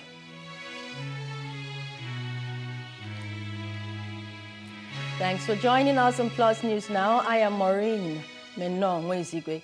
Multinational oil company Shell Petroleum Development Company of Nigeria has agreed to pay the sum of 45.9 billion naira compensation to some Ogoni communities of Rivers State ravaged by oil spills some years ago. The monetary compensation, which was ordered by a federal high court in Lagos about 10 years ago, is to be paid to the affected communities through their lawyer, Lucius Nwosu, SAN. SPDCN's lawyer, Ahmed Ajelamo, SAN, told a vacation judge of the Federal High Court in Abuja, Justice Ahmed Mohammed, that his client has resolved to pay the money to the affected communities. Earlier, Ajelamo had urged the court to direct the money to be paid through the chief registrar of the court in a bank account to be opened for the purpose.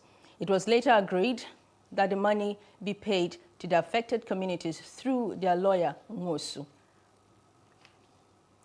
A federal high court in Abuja on Wednesday declined an application by former Imo State Governor Rochas Okorocha asking it to restrain the Imo State government and the Economic and Financial Crimes Commission, EFCC, from confiscating his properties.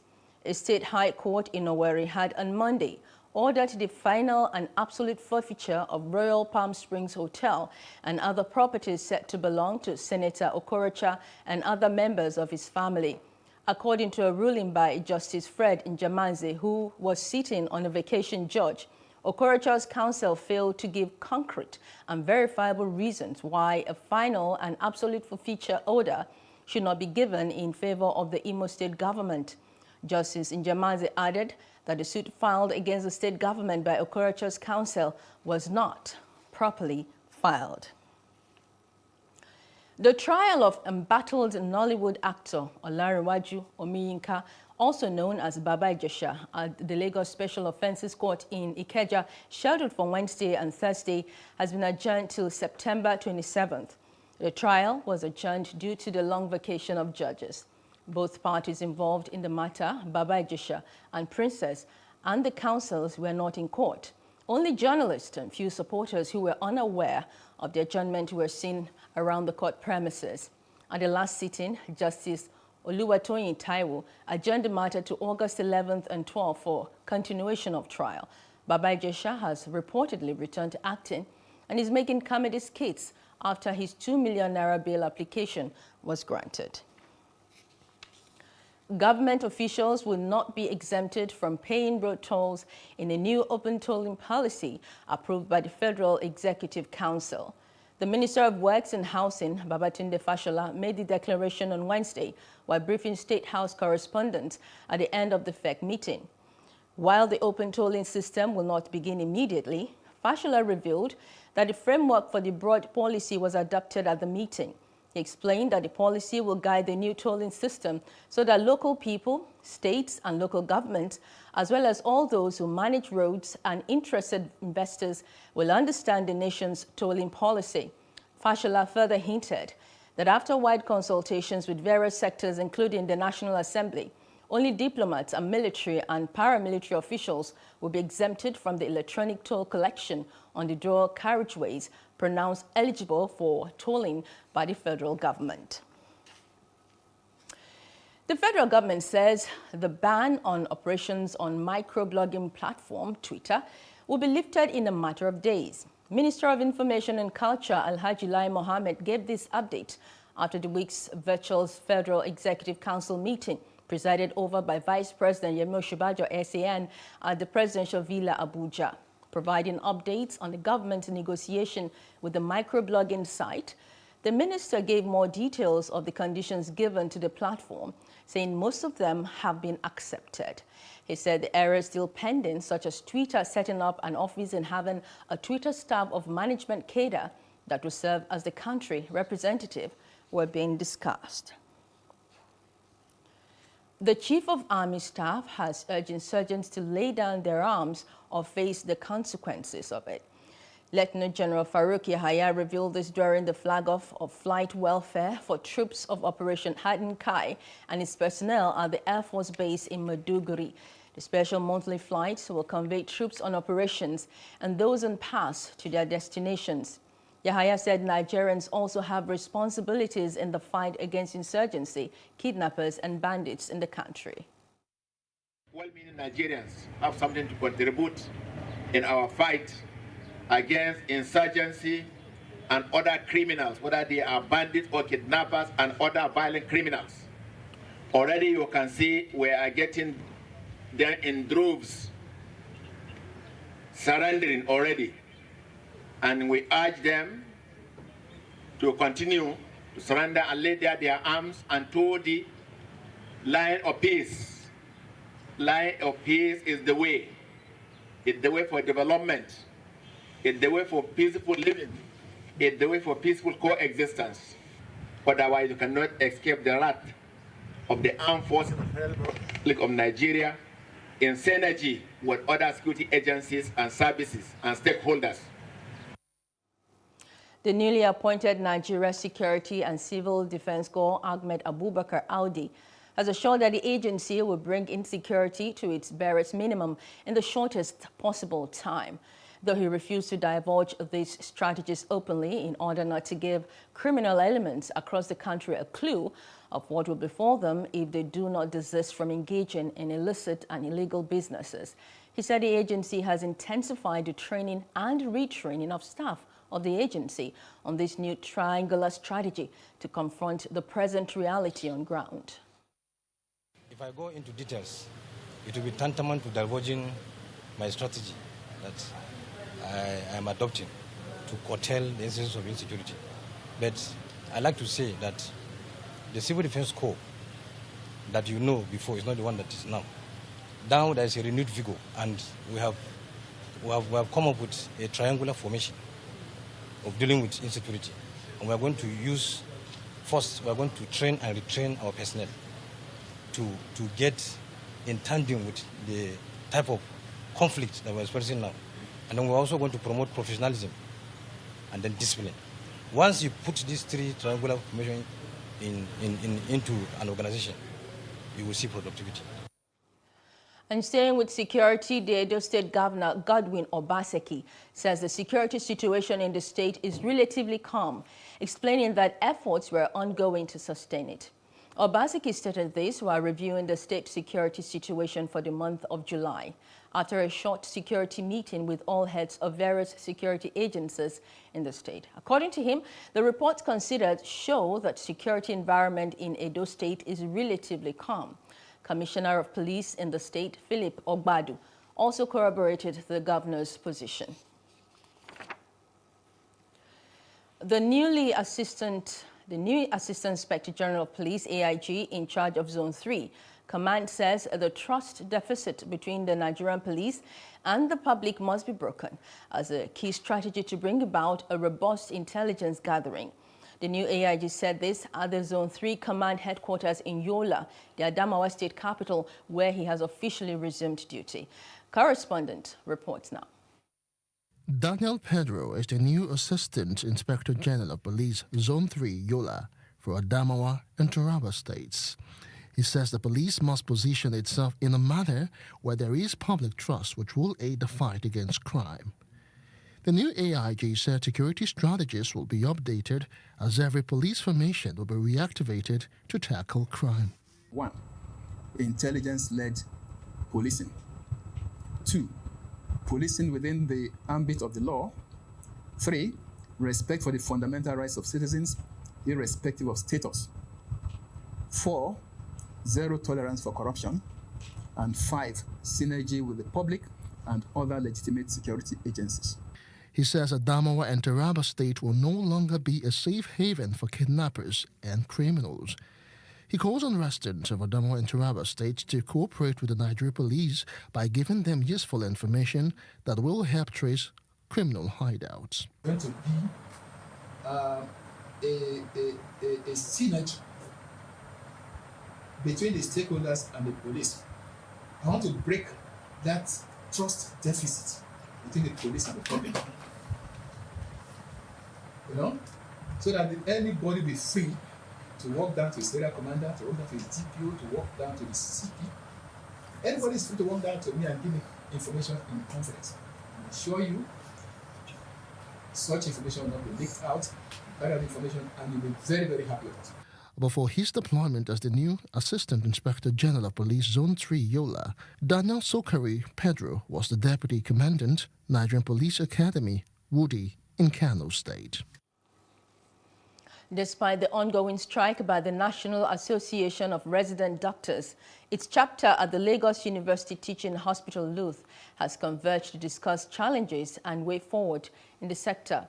At the event, Commissioner for Health, Ekiti State, Dr. Oyebanji Filani, says in order to reform the Nigerian healthcare system, there is need to understand the challenges with a view to preferring possible solutions. PlusTvAfrica correspondent Mercy Ebebo has more in this report. The event, which is held virtually and in real time, has a huge attendance of resident doctors, prominent medical practitioners, among others. Its theme, reforming the Nigerian healthcare for sustainable development. During his keynote address, Commissioner for Health, Ekiti State, Dr. Oyebanji Filani speaks of the problems faced by the health sector. He says having an understanding of the issue is paramount. In one sentence, I have attempted to summarize the challenge of the Nigerian health sector as a misalignment of our health system functions and goals. Conceptually, there are 3 health system goals. The first is health, which simply means improving and maintaining the health of the population. The second is responsiveness, which focuses on how well the system, the health system as a whole, meets the expectations of the population. And of course, the third is financial protection, which ensures that you and I and every household in Nigeria can go to bed knowing that at any point in time they use healthcare, it would not lead them to financial ruin. Dr. Oyebanji Filani also says government cannot be left out of the equation of providing healthcare services. Meanwhile, General Secretary, Association of Resident Doctors, Lagos University Teaching Hospital, Dr. Samuel Okerinde, says the conference has borne out of the need to salvage the health sector, which is in a critical state. The other thing, some of what I've mentioned as well in my presentation, is the role of stewardship, ensuring that stewardship, the ability to finance healthcare, and investments that we made in human and fiscal resources for health allow us to, to strengthen service delivery and enable us to be able to improve healthcare for the population. We need a reformation. We need the total health sector. Okay, as regarding financing, what are the innovative, what are the sustainable, what are the collaborative ways of sustaining? It is a fact that the government alone cannot finance healthcare. So we need to begin to think of other ways in which healthcare can be financed, hence the need for this program. Some of the participants are of the opinion that government should broaden its tax net to widen its revenue sources as it looks towards diversifying its economy and also improve funding for the health sector. Mercy Bokbo for PlusTvAfrica. The president of National Association of Resident Doctors, Dr. Osatusuyi Oyilawa, has insisted that the association is not pleased with the decision to call off the strike embarked upon by the association since 2nd of August to address the injustices to its members. This is after 7 hours of deliberations between the House of Representatives Committee on Health Services, Federal Government, National Association of Resident Doctors (NARD), and the Nigeria Medical Association, with the hope of reaching an agreement to call off the strike. The 2-day public hearing organized by the House Committee on Health had in attendance the Minister of State for Health, Senator Olorunbe Mamora, the Permanent Secretary, Office of Head of Service, Emmanuel Maribole, Permanent Secretary, Ministry of Finance, Special Duties, Aliu Shinkafi, and others. From what one can address or can hear from Nigerian Association of Resident Doctors, that all that was discussed is not acceptable to them because of, I don't know, reason, probably lack of trust or not.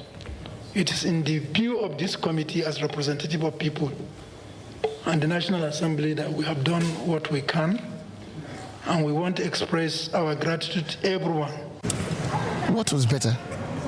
One, that those that have not been paid for 4 to 6 months, I should tell them that they should wait for a month or two more, which makes about 6 to 9 months before they are paid. Is that what I'm going to tell their families they have to at least pay school fees for? Get them food to eat, give them shelter to live in. Will a landlord agree that because you are a doctor and you're not able to make your basic needs to at least put them under a roof, and they'll say because you're a doctor they give you some concession? Nobody does that. Even when you take them to schools, they are being sent away from schools. No school you go to and tell them that because I'm a doctor, please accept my child to go to school first, when you have not been able to afford to pay them school fees. We have people that also depend on us. The 19 members with lost to COVID-19 shows the evidence that we have failed in that part. Because the next of kin have not received anything from us. The federal government says consistent testing and non-compliance to non-pharmaceutical interventions are responsible for high reported cases of COVID-19 at the National Youth Service Corps NYSC orientation camps. The Minister of Information and Culture, Lai Mohammed, said scaling up of COVID-19 testing in various orientation camps across the country had increased the number of cases in the camps. According to him, Nigerians are behaving as if COVID-19 is not real.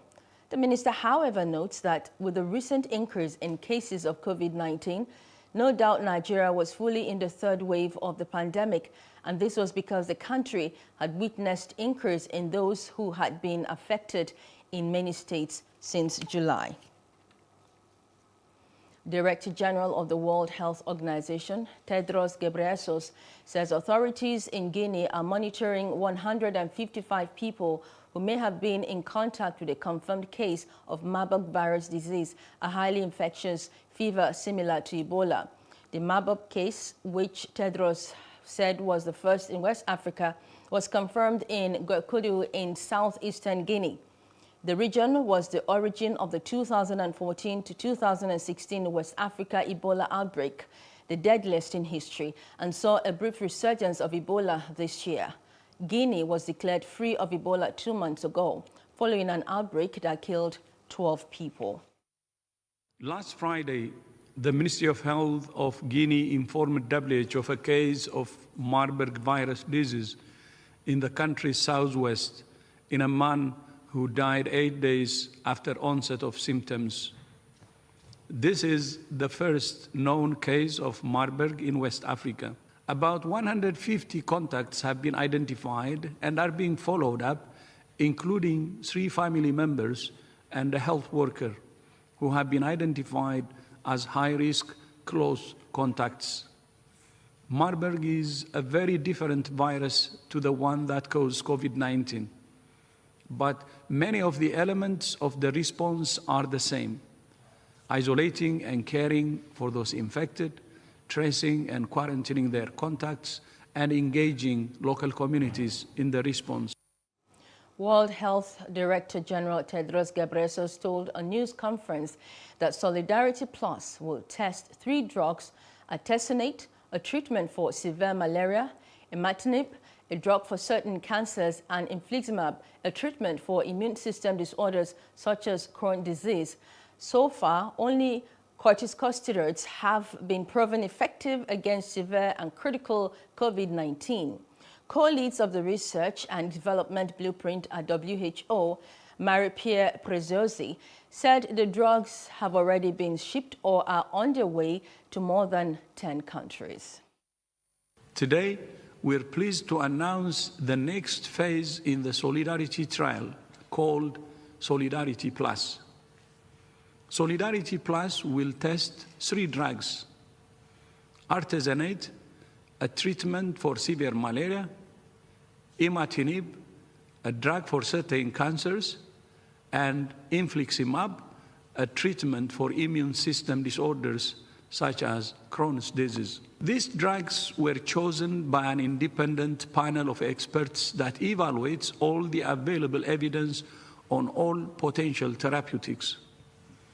The trial involves thousands of researchers at more than 600 hospitals in 52 countries. To be a little bit more specific, we have at least 10 to 15 countries for which the drugs have been shipped or are under shipment already today. And the last point about selecting the drugs, so almost all countries are going for the free drugs. We have a few exceptions here and there because some regulators have made the judgment that they would not like to approve one or the other drug to be included, but this is very rare. So we don't anticipate that this will be the rule. That this time, as we say, we have 16 more countries and nearly 200 hospitals more in the trial. We are very, very, very grateful to the researchers in all these countries. This will allow us to have an even wider capacity to recruit patients with COVID if they consent to participate in the trial. So if anything, we are hopeful that the recruitment rates will be higher, much higher than in the initial phase, because unfortunately, COVID is still a very common disease in many parts of the world. Libya has launched its largest COVID-19 vaccination center in the capital, Tripoli, in an effort to speed up inoculations and catch up with the rising number of cases. Established in the gymnasium of the city sports venue in Tripoli, the vaccination center is open to everyone without an appointment and can receive between 2,000 to 3,000 people in a day. The country's health infrastructure has been dilapidated by a decade-long conflict. It has officially recorded 274,453 cases of infection, including 3,811 deaths since the beginning of the pandemic. On Wednesday, the health authorities said they had vaccinated 788,116 people so far in a nation just over 7 million and facing a third wave of COVID-19. The All Progressives Congress APC in Adamawa State has suspended the caretaker party chairman of Yola South local government, Suleiman Adamu, for insulting President Muhammadu Buhari. The party also set up a 7-man disciplinary committee to investigate allegations of gross indiscipline against the suspended chairman and his co-travelers. Adamu had been heard in a viral audio clip where he said it would have been better if the coronavirus had killed President Muhammadu Buhari. He also said that Vice President Yemi Osinbajo would have been a better replacement. As a party, we came across an audio clip that is widely circulating in the social media, which emanated from the stakeholders meeting of our party in Yola South local government. In the light of the above, we had an emergency state working committee where the audio clip was replayed, digested, and deliberated upon. At the end, it was observed that some of the words / remarks in the audio clip were most unfortunate and require further investigation. Consequently, a 7-man disciplinary committee has been set up by the State Working Committee to investigate the issues in the audio clip and make appropriate recommendations for action. The State Working Committee has resolved that the APC caretaker chairman, Yola South local government, Alhaji Suleiman Adamu, who is a member of the State Executive Committee, be suspended pending the outcome of the investigation by the 7-man disciplinary committee. The federal government says it has begun revamping the Federal Ministry of Works Central Workshop in Ijora, Lagos, for mass job creation and training of artisans. Permanent Secretary of Federal Ministry of Works and Housing, Babangida Hussaini, said this during the inspection of facilities at the Central Workshop on Wednesday. Babangida said the obsolete equipment at the workshop were being replaced to make it live up to its mandate of job creation and training of artisans to bridge the skills gap in the country. He said the Ministry of Works and Housing will soon submit its recommendations for consideration by the Federal Executive Council to revamp the central workshop of the Mechanical and Electrical Development Skills section. Commercial flight operations commenced at the Bayelsa State International Airport on Wednesday with the United Nigeria Airline aircraft touching down about 3:45 p.m. The aircraft, which took off from the Murtala Mohammed Airport 2 in Lagos exactly 3 p.m., had on board the state governor, Senator Doediri, among other dignitaries. A mammoth crowd of jubilant Bayelsans had thronged the airport from early in the morning in order to witness the heroic event. Addressing the crowd on arrival, Governor Diri said full commercial flight would commence in 2 weeks based on bookings made.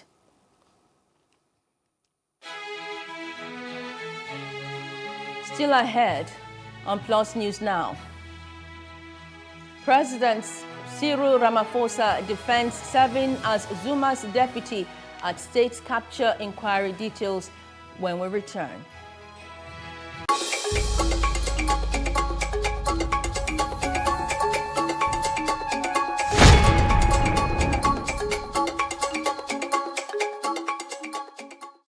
Hello and welcome.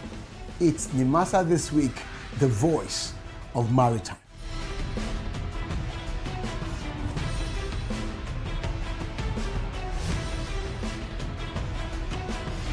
Nimasa This Week is brought to you by the Nigerian Maritime Administration and Safety Agency. Statutorily mandated to ensure that there is regulation and promotion of matters affecting our waters.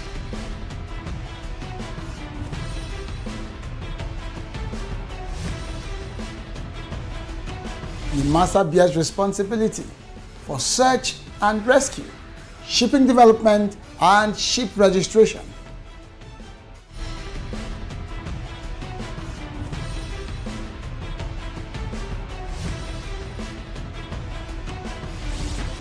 Nimasa This Week, the voice of maritime, showing on this channel. Welcome back to News Now on Plus TV Africa.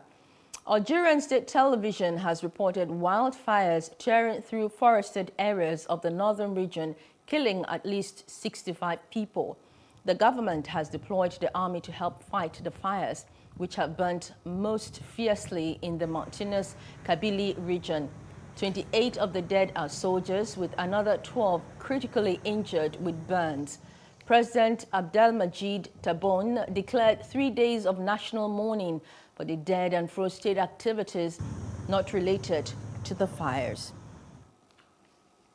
Sudan is set to hand over to the International Criminal Court several of its former leaders, including deposed autocrat Omar al-Bashir, wanted for crimes against humanity and war crimes during the conflict in Darfur. According to the official SUNA agency, the decision was arrived at after a consultative meeting between the Office of the Foreign Ministry and the new chief prosecutor of the Hague-based court, Karim Khan, who was visiting Khartoum. The Darfur conflict broke out when rebels from the territory's ethnic Central and Sub-Saharan African community launched an insurgency in 2003, complaining of oppression by the Arab-dominated government in Khartoum. And forces from Ethiopia's rebellious Tigray region say they are in talks to forge a military alliance with insurgents from Ethiopia's most populous region, Oromia, heaping pressure on the central government in Addis Ababa. The move could signal an escalation in the country's 9-month-old war and comes a day after the government urged citizens to join the fight against insurgents. The TPLF controls the Tigray region in Ethiopia's north, and its forces have been fighting federal troops since November in a conflict that has caused a major refugee crisis. Ethiopia's government urged citizens to join the fight against resurgent Tigrayan troops on Tuesday, as forces are now pushing beyond their own region in the 9-month-old war that has sparked a major refugee crisis. The call to arms came in a statement from the office of Prime Minister Abiy Ahmed. Now is the right time for all capable Ethiopians who are of age to join the defense forces, special forces and militias to show your patriotism, he said. The statement comes 6 weeks after the government declared a unilateral ceasefire in the northern region of Tigray on the day Tigrayan forces retook the regional capital, Mekelle. Tigrayan forces have dismissed the ceasefire, saying the government should agree to its conditions for a truce. Spokespeople for the Tigrayan forces and for Abiy did not immediately respond to requests for comment. War broke out in November between federal troops and forces from the Tigray People's Liberation Front, which ruled Ethiopia for 3 decades and now controls Tigray. Fighting has forced more than 2 million people from their homes, and more than 50,000 have fled into neighboring Sudan. After retaking control of most of Tigray in late June and early July, Tigrayan forces have pushed into the adjoining Afar and Amhara regions, capturing the United Nations World Heritage Site of Lalibela last week. The UN aid chief said last week that new fighting has displaced more than 250,000 people in Afar. South Africa's President Cyril Ramaphosa said he chose to resist corruption rather than resign as deputy president to Jacob Zuma. The South African leader said this while testifying at a graft inquiry on Wednesday. Ramaphosa appeared for the second time at an inquiry probing allegations of graft during Zuma's 9 years in power. He said that he could have resigned as deputy president, but that resigning would have limited his ability to end corruption.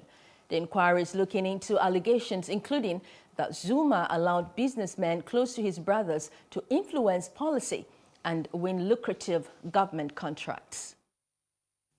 The first option for me was to resign.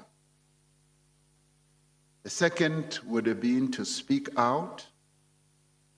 And the third would have been to acquiesce and abet and just go along. And the fourth would have been to keep quiet and remain silent.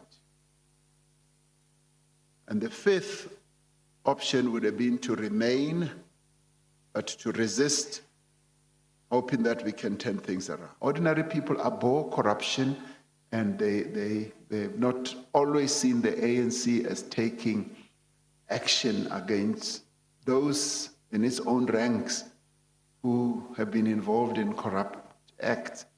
But now the game has changed. The line has been drawn in the sand, and the ANC is saying that we are renewing ourselves. Zambian government says security has been heightened in some identified hotspots ahead of the general election slated for Thursday. Secretary to the Cabinet, Simon Miti, said security had been heightened, especially in places that have witnessed violence in the run-up to the elections. He added that regular policing by the police was expected to be adequate in the remaining parts of the country in order to maintain law and order. Miti added that the government expects all political parties to respect the law and allow only their designated election and polling agents to remain within the polling stations to avoid causing disorder. Temperatures lower than 40 degrees Celsius have been forecast across northern Tunisia after a heat spike on Tuesday. Meteorological Institute said temperature on Tuesday hit a sweltering 49 degrees Celsius in the capital, Tunis. In some parts of the country, the high temperatures led to power outages as people stayed at home running air conditioning, putting extra pressure on the electricity system. Tunisia's Meteorological Institute said the previous highest recorded temperatures in Tunis was 46.8 Celsius in 1982. Going outside of Africa, a landslide in the mountainous Indian state of Himachal Pradesh has killed at least 10, injured 14, and left dozens trapped after boulders tumbled onto a major highway, smashing and burying several vehicles, Indian officials have said. A spokesman for the paramilitary India-Tibetan border police, Vivek Kumar Pandey, said around 30 people are still trapped, including passengers inside a bus lying under the debris. There has been a massive landslide on the Rikongpio-Shimla highway. There have been reports that there are 6 vehicles that have been trapped, including a bus. It is a 32-seater HRTC bus which was moving from Rikongpur to Shimla. And it is believed that some 40 people are trapped. Video footage obtained by Reuters show Taliban fighters riding motorbikes, carrying guns and dragging a body of a man on the ground as they shot at him in an area which is believed to be the city of Farah in western Afghanistan. Reuters could not independently verify the locations nor the date of the footage. Homayun Shalsizada, a lawmaker from the Farah province, said the whole city had fallen to the Taliban and only one army base on its outskirts is resisting their advance. Taliban fighters could isolate Afghanistan's capital in 30 days and possibly take it over in 90, a U.S. defense official told Reuters on Wednesday, citing U.S. intelligence as the resurgent militants took control of an 8th provincial Afghan capital. And Foreign Minister Heiko Maas says Germany will suspend deportations to Afghanistan until the end of October, following a request by the Afghan government. Maas told reporters that the Berlin government's next situation report would reflect a clear decline of the security situation in Afghanistan in recent weeks. He then urged Iran to return to the Vienna negotiations on reviving a nuclear deal as soon as possible. The foreign minister also commented on the arrest of a British man who worked at the British embassy in Berlin on suspicion of passing documents to the Russian intelligence service in exchange for cash.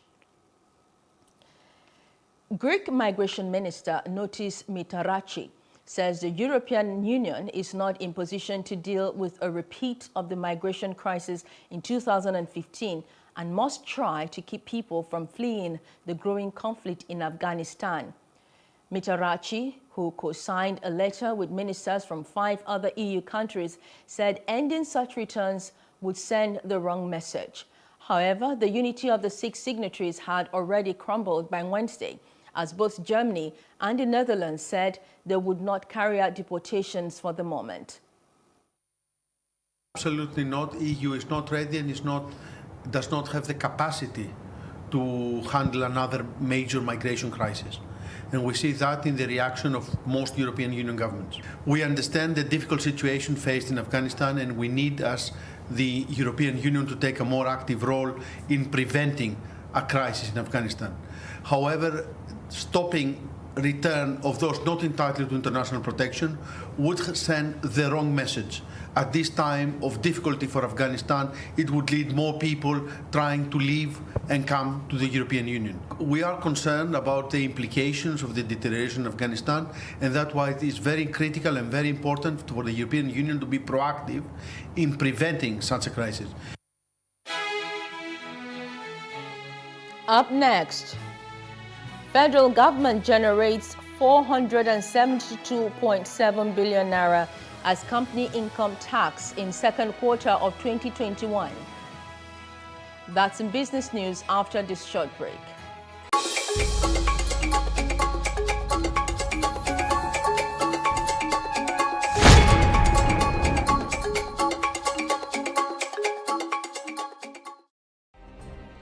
Nigeria's Niger Delta region, from where the black gold fuels Africa's largest economy, where the lines between wealth and poverty has never been thinner. Conflicts, poverty, insecurity, and environmental challenges daily confront the region. How can the Niger Delta story be changed for the better? Join Mamude Akuga at 9 p.m. every Friday evening on PlusTvAfrica as he probes deep in search of solutions. Inside the Niger Delta with Mamude Akuga, the authentic voice of Nigeria's oil-rich region.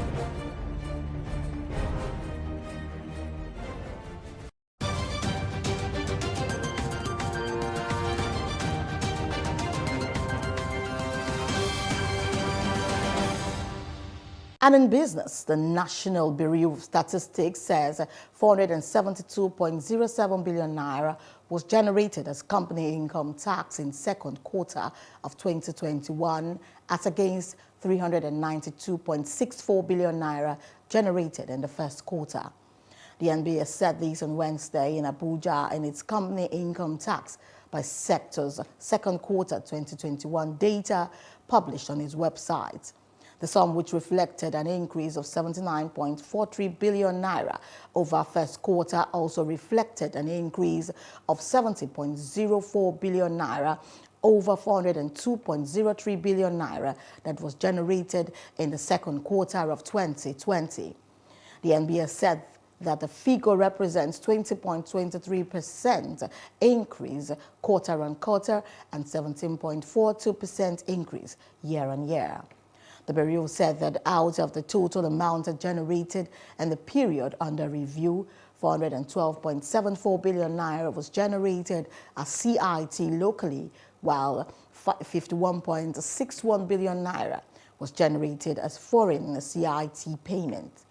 It added that a balance of 2.72 billion naira was generated as CIT from other payments.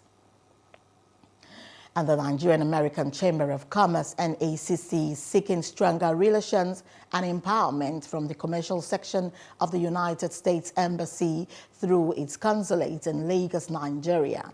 National President of NACC, Dame Adebola Williams, will make this request during a courtesy visit to the U.S. Embassy in Lagos, said the chamber will not do anything without the full support of the U.S. consulate. Dame Williams maintained that the collaboration and training and other developmental initiatives will go a long way to strengthen both countries' businesses. It will be recalled that the U.S. trade chief plans to convene a meeting with African ministers before the end of the year to strengthen partnerships and discuss a law that provides duty-free access to the U.S. for thousands of goods from sub-Saharan nations. The Bauchi State government has urged the Central Bank of Nigeria to scale up credit facilities for women farmers so as to improve food production in the state. Mrs. Saratu Jibrin, the acting permanent secretary, State Ministry of Agriculture, made the call when the Public Finance and Agriculture PFA committee visited her on Tuesday in Bauchi. Jibrin also called on women farmers to collaborate with the ministry and always update their financial records to promote accountability and transparency, saying that no credit agency or partners will be willing to grant credit facilities to groups or associations with poor data and record. She also encouraged women farmers to expand their agricultural activities to livestock and fisheries as against concentrating solely on crop production. The acting permanent secretary noted that the livestock and fisheries sectors offered opportunities for more jobs creation for women in both urban and rural areas. And members of the Poultry Farmers Association of Nigeria, PAN Ondo State Chapter, have commended the Central Bank of Nigeria, CBN, on its various intervention programs in support of its members across the nation. The chairman of the association in the state, Mr. Gideon Ululeye, stated this while speaking with newsmen on the sidelines of association stakeholders meeting on Wednesday in Akure. Ululeye said the timely intervention of the Apex Bank in the poultry subsector, particularly in the southwest, had helped to ameliorate the suffering of its members during the COVID-19 lockdown. He said the intervention, which came in terms of loans, direct allocation of grains, maize and soya beans to farmers, even to the ones at the grassroots level. Ululeye noted that the interventions must also be concentrated in the southwest, being the hub of poultry activities. He said the initiative had helped the grassroots farmers, which had also helped in keeping those employed out of the labor market. Also speaking, the General Secretary of PAN in Nigeria, Joseph Aladesuyi, also appreciated the federal government for the various intervention loans to the farmers in the country through the CBN. And the Nigerian Customs Service says it has seized items worth 54 million naira from June to date in Zone B. The seizures include 5 vehicles, 2 motorcycles, 2 bales of second-hand clothes, 50 jerrycans of foreign vegetation oil, 279 bags of foreign rice, 675 cartons of foreign tomatoes, and 1,517 cartons of foreign soap. And most of the items were smuggled into the country through land borders. Zone B covers Kano/Jigawa access.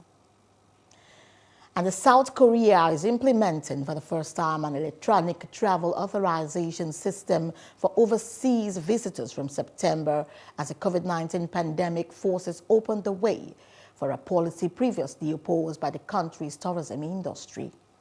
The Justice Ministry said the system will be a long-term way to preemptively head off any contagious disease, as well as limit the number of undocumented immigrants, which had risen in the years before the pandemic.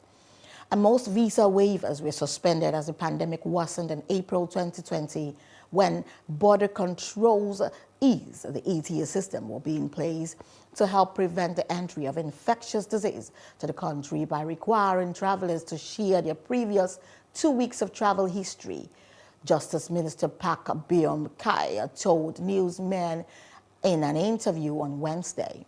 And Park said it will also enable a prompt entry ban on a certain country if and when a contagious outbreak occurs.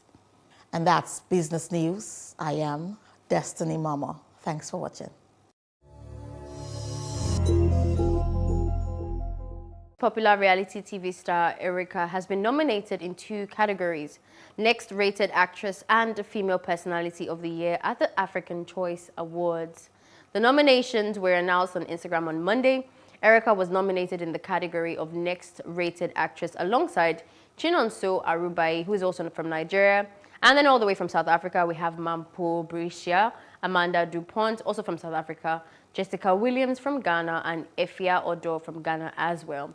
In the category of Female Personalities of the Year, the self-proclaimed Star Girl has been nominated to battle against Nengi, South African Pearl Tusi, and Bonang Mathebas, and also let's not forget Ghana's Benedicta Gafar and Namibia's Delish Matthews. She said on her Instagram story to thank everyone so much for the nomination, and we are wishing her the very best. Away from the local scenes, now onto the foreign, we have The Suicide Squad. The R-rated comic book adaptation, directed by James Gunn, underwhelmed in its box office debut, collecting $26.5 million from 4,002 North American theaters. Those ticket sales were easily enough to lead domestic box office charts, despite falling short of expectations heading into the weekend.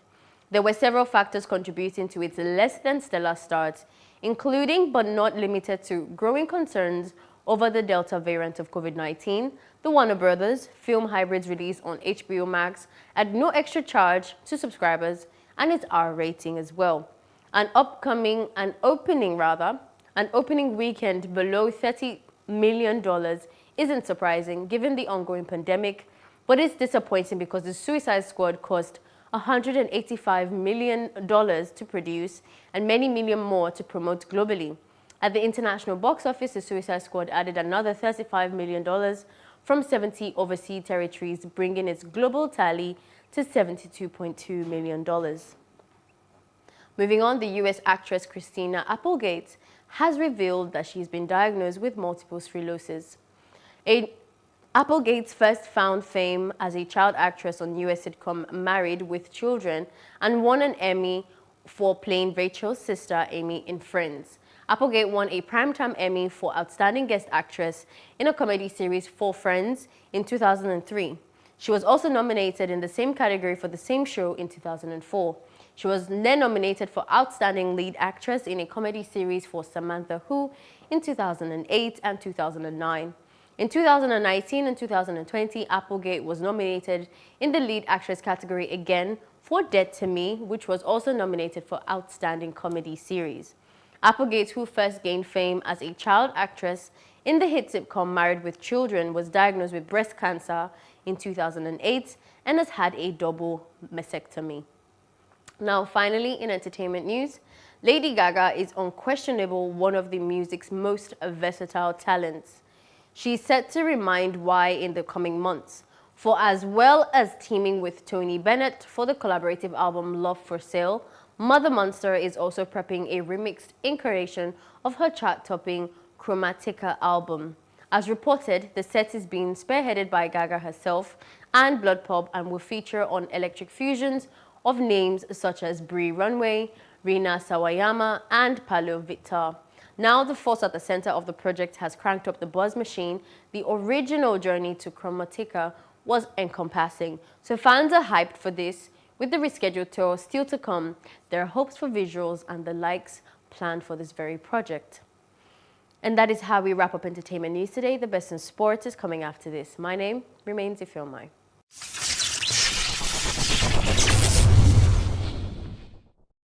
Welcome to Sports News. Real Madrid will launch civil and criminal lawsuits against La Liga President Javier Tebas and CVC Capital Partners Chief Javier de Jaime Gujaro over their proposed £2.7 billion deal, the club said on Tuesday. Real Madrid also said it would pursue legal action to block approval of the planned deal, which is to be voted on by La Liga members. The league said last week that the deal, called Boost La Liga, would strengthen its clubs and give them funds to spend on new infrastructure and modernization projects, as well as increasing how much they could spend on player salaries. But Real and Barcelona have fiercely opposed the deal as it gives CVC a 10% share in the league's future television right. Los Angeles Lakers' new point guard Russell Westbrook is focused on aiding LeBron James and Anthony Davis on the court. The Lakers acquired Westbrook in a blockbuster trade from the Washington Wizards, which sees him returning to the city he grew up in with the team he admired.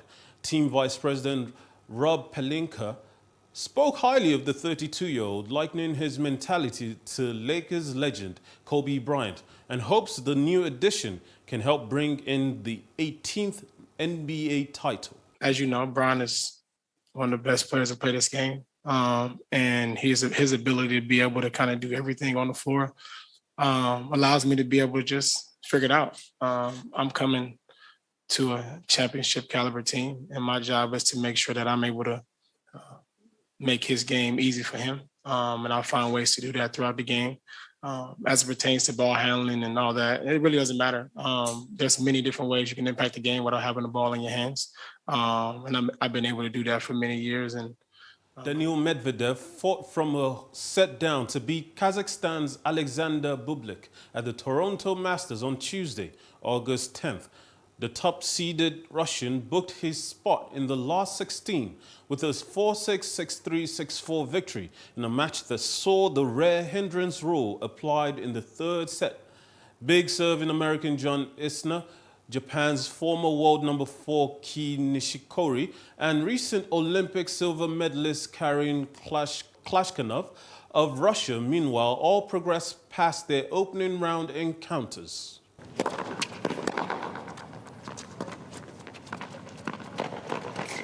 Game Medvedev.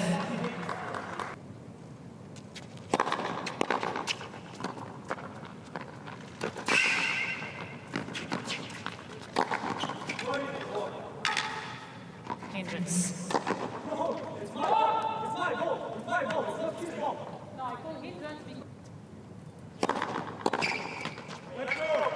Game, set and match Medvedev. 2 sets to 1. 4-6, 6-3, 6-4.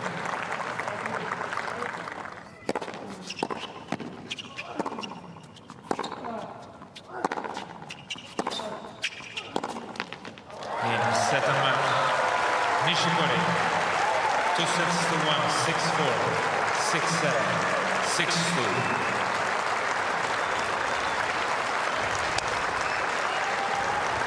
Former Ivory Coast striker Didier Drogba has resigned as vice president of the Footballers Association of Ivory Coast, AFI, and its executive committee, accusing it of a flagrant lack of coherence and a culture of inaction in safeguarding player interests. In a stinging open letter to the media on Tuesday, the former Chelsea attacker made the daring assertion on August 10th. He went on to say that members of the AFI had failed to adequately consult players on critical decisions and had treated their constituents with disrespect. Drogba, who has been at odds with the AFI ever since they refused to back him in his bid to become the president of the country's FA last year, was widely expected to lead the West African Countries Football Association FIF. His candidacy was, however, rejected after the AFI claimed he had not been properly involved with the players' representative body. The International Federation of Professional Footballers, FIFPro, sided with Drogba in the dispute and placed the AFI under indefinite suspension. And that is all from Sports News on Plus TV Africa. Join us next time. I am your host, Mikhail Tinubu. Before we go, here's a recap of our major stories. Shell Petroleum has agreed to pay Ogoni people 45.9 billion naira compensation.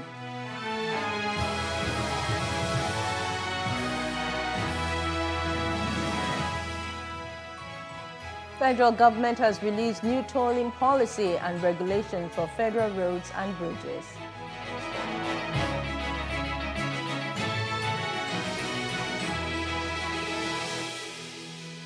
And wildfires have left 65 people dead in northern Algeria.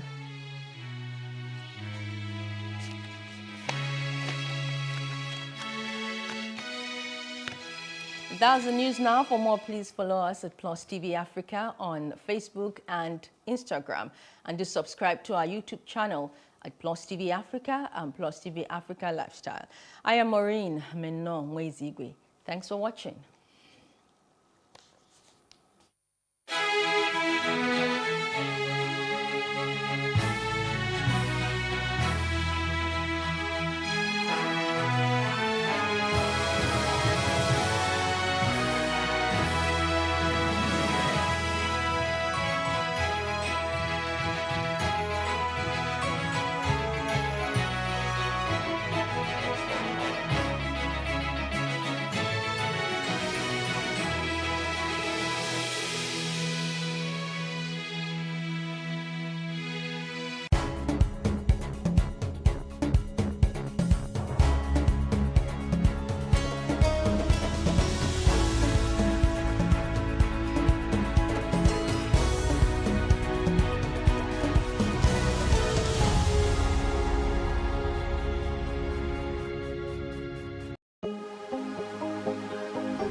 It for upcoming artists to blow in Nigeria.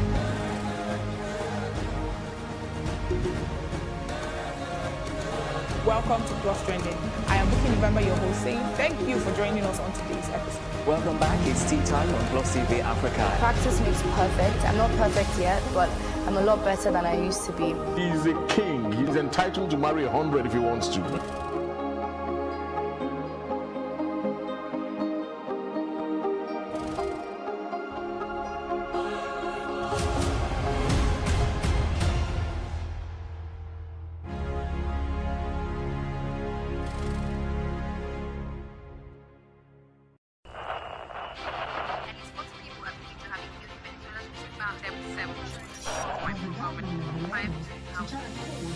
Politics has helped shape the decision of the polity, from conspiracy theories to good old-fashioned comic politics. These are the results of tomorrow's election. Okay, you have it already, Abi. I am not hungry. If I need appointment, all I need to do is to start praising government.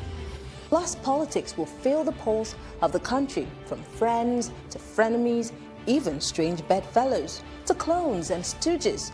We go beyond the rhetorics and the drama to analyze the story behind the story.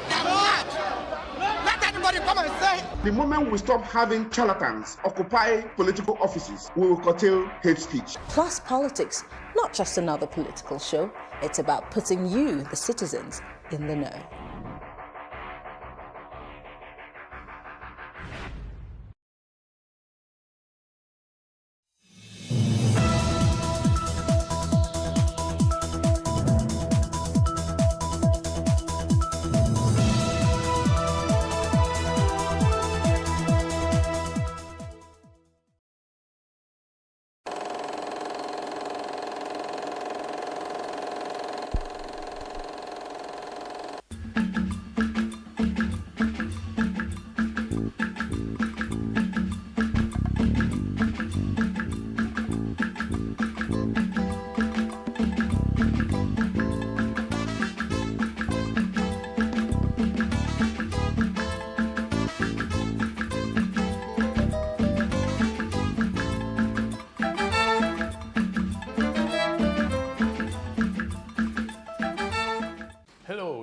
welcome to this edition of Timeless Conversations.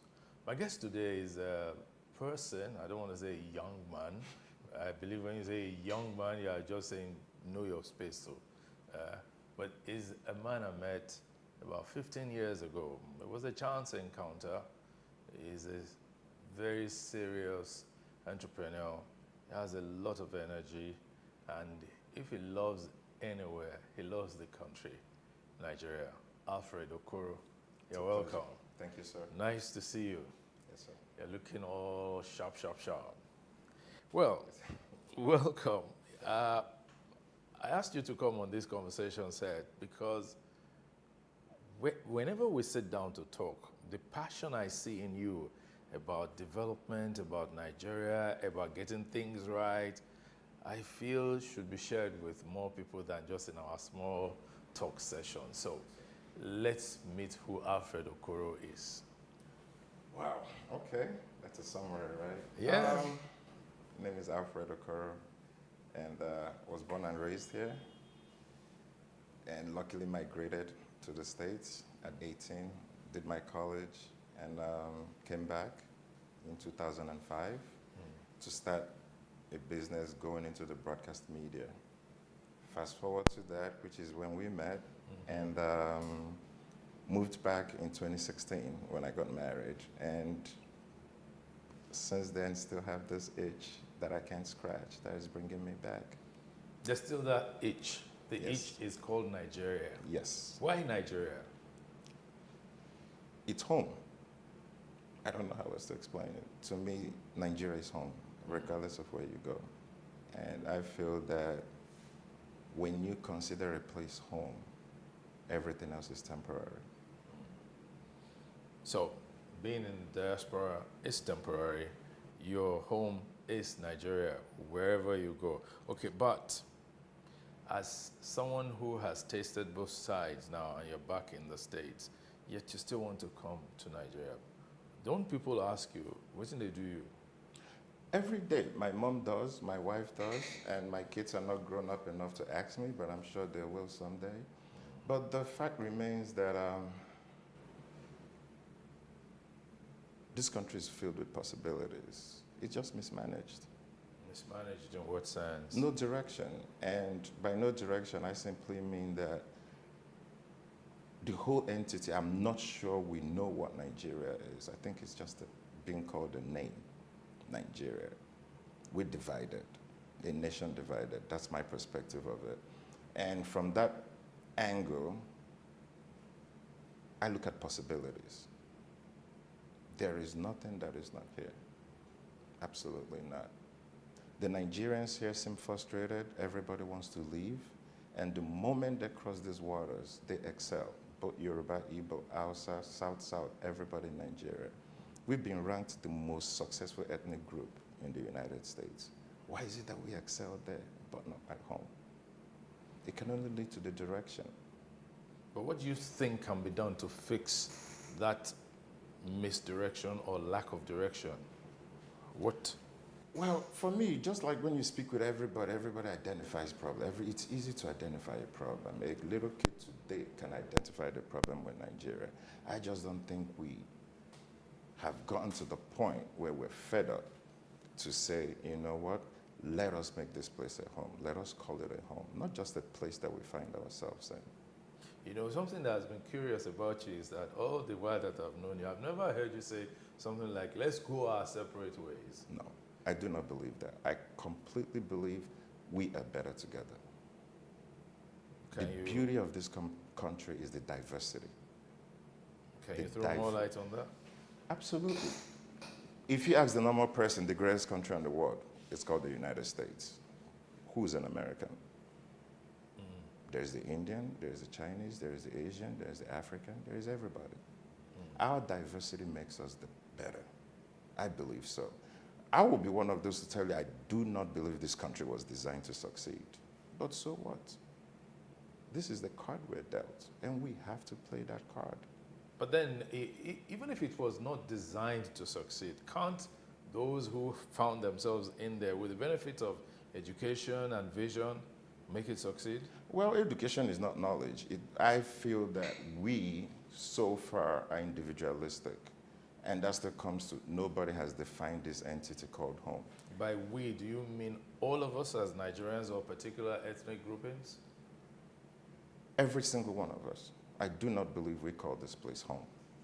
And I say that because where in Nigeria would you say is world standard, despite all the resources? You look at the South with all the oil there, it's like a dump, unfortunately polluted. You look at the North with the massive land up there, what are we producing out of it? You look at the Southwest with the waters, what are we doing with the marine technology? So for me, I always use the we so as not to isolate everybody else. And I strongly believe that the problem with Nigeria is psychological. I think what we just need is a